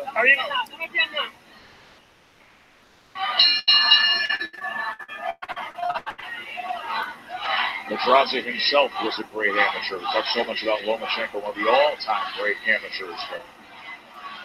Pedraza represented Puerto Rico in the 2008 Olympic Games. He was a gold medalist in the Central American, Caribbean Games, and a 3-time Puerto Rican national amateur champion. All right, so we're in round 8. Lomachenko, Pedraza.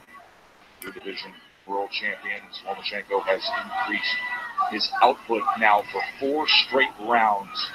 Yeah, Lomachenko seems to be up in his pace a little more. So let's see, man. Might he get into the championship rounds where Lomachenko's fighting at his peak. We'll see.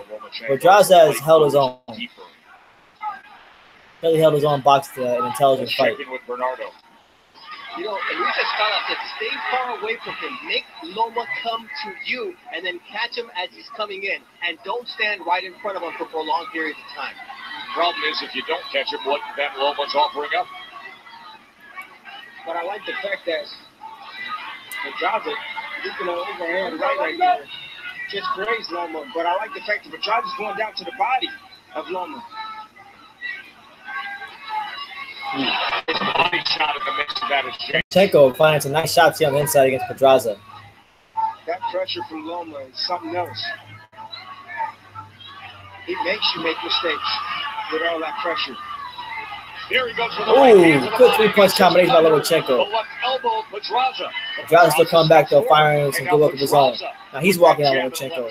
He said he wants some smoke. That's exactly what Pedraza has to do. He has to follow him out. When he's trying to take a rest, for throwing some punches, he needs to follow him out with his own punches. And he did it right there. A lot of moments of rest though with Lomachenko.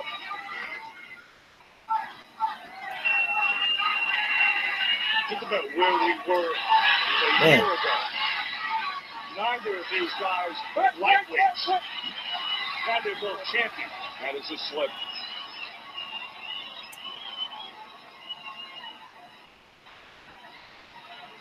You can see the comfort with Lomachenko when he's right in that pocket, right in the kitchen. He'll stand right in front. Be willing to dodge and be willing to throw.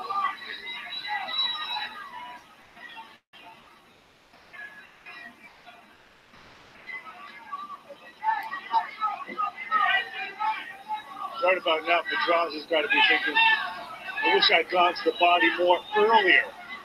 Yes.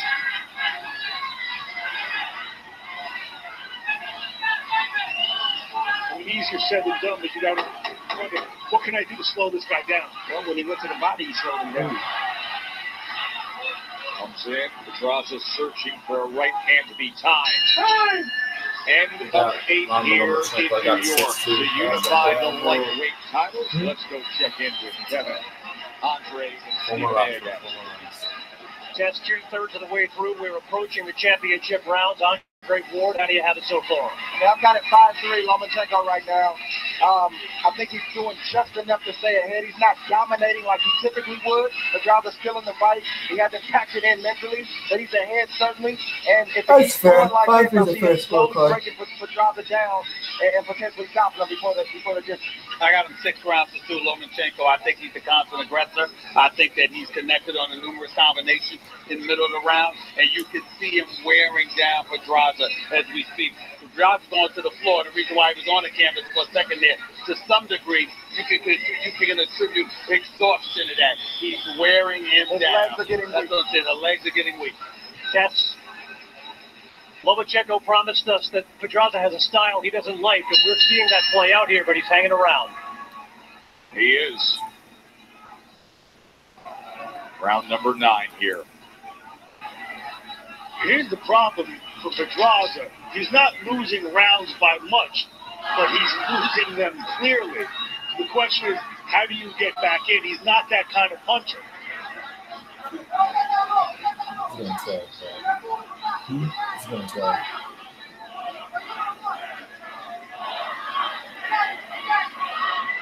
Come on, Loma, do something. Why are you already knocked out?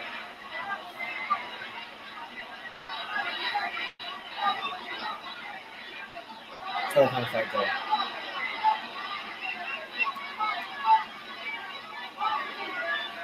Yeah, I'm sure Delonte Davis is watching this right now. He's thinking to himself, man, Same thing going on. Loma trying to get some close to land. Pedraza Trying to keep his distance and work from far out. Nice time right there by Pedraza. Good job splitting the air with the jab as well.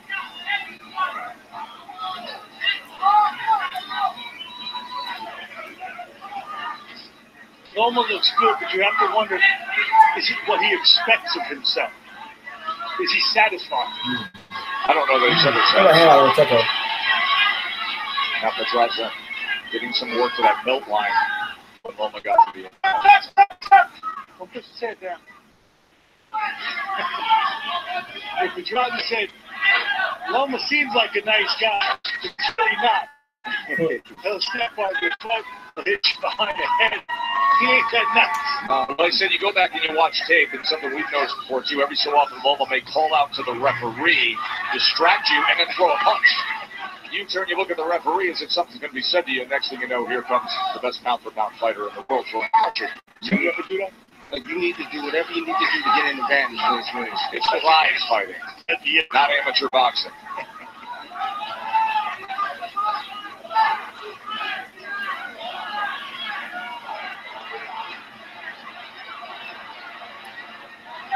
You guys still move pretty well at How does distance. Pedraza close the gap? How did he get back in this?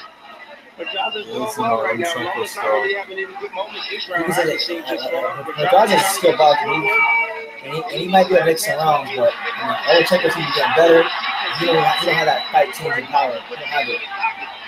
Lomachenko, I think his next to change the rounds is going to be really good. Assuming that the judges see it somewhat like our esteemed analysts, a guy do. Hey, uppercut from Loma that time. Pedraza leaned forward. That's why he didn't hit him with that. Because he hit him with that big shot. Yes, let that right hand go. Okay. Thank you. 7-2. 7-2 Lomachenko. 3 more rounds. With the left hand, it's a perfectly timed shot. Beautiful shot. This is a shot that landed pretty much all night long for Loma. Making a miss. That right hand coming right over the top. Another straight left. Here it is again. Pedraza moving straight back. Trying to get out of range. Fighting on the line, the straight line. Not getting off his head off to the side. Easy work for Lomachenko. Well. That's fair. I would say Lomachenko was he's making a lot of these rounds, stealing them. Just how it seems like he's landing cleaner, more effective punches. And while Pedraza is doing a good job boxing from a distance, he's not landing enough clean, effective shots to where you can say he's winning a round. But he has won his fair share of rounds. He's not been like dominated and thoroughly outclassed. And fair play to him. He's been to the championship rounds and he's giving a good account of himself. We'll see if he can do anything different here. The next 3 rounds to change the fight. Drop the pull and upset.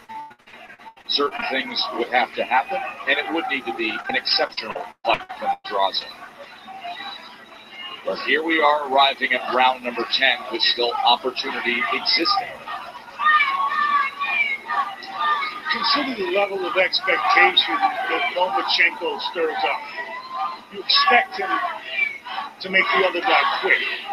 I haven't seen anything close to quitting from Pedraza tonight. No. We were here a year ago. Ooh, nice one to Lomachenko. I understand it was a different weight. But still, we haven't seen anything close to it. So we picked up that nickname, Lomachenko. Pedraza throwing the right uppercut right there. That's very smart. Loma had that stretch of 4 straight opponents who quit on the stool, I guess.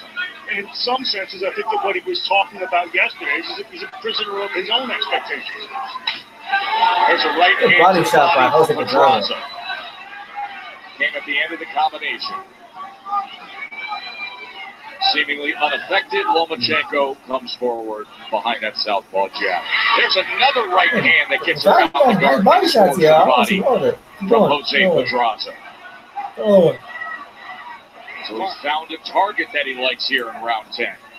Mark, I'm curious to know, are you impressed by Loma tonight, Mark? This is not the Loma that we've come to know, fear, worship. No. I was going to say worship. Who is God now? But I haven't seen the right hook, nor have I seen that right uppercut to the body. I have to agree with you, Mark. So maybe you know something on the way in.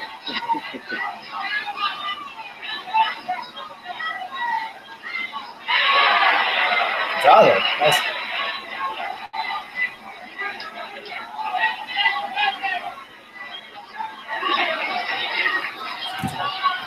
Wow, Pedraza's boxing well right now. Time to Loma before he gets to the spot where he wants to be. There goes your uppercut again. I think it's maybe his best round of the fight. It is. And that's the shot he needs to land. Something different, something Loma hasn't seen. Come up the middle as Loma tried to get close to him. Left hand and tries to chase him down. Pedraza fires back. Quick. Good finish. Some rounds 3. I want to take you back to what happened in the 9th round from Lomachenko. And Tim, I will show it to you here. There's the uppercut. And then the palm. That's a sneaky punch right there. I'm not even talking to him. Loma. Anytime your hands we can face the middle is always open. Lomachenko dip in underneath, followed up with the uppercut. After Pedraza leaning forward. 11. Listen, guys, it's 12:19. What is it, a.m. here in the East Coast.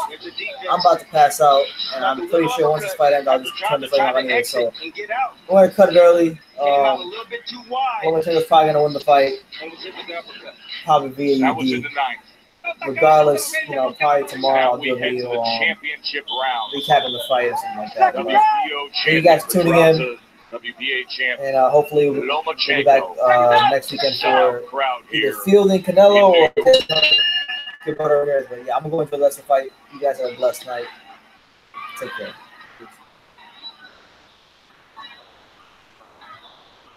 Pedraza came to fight.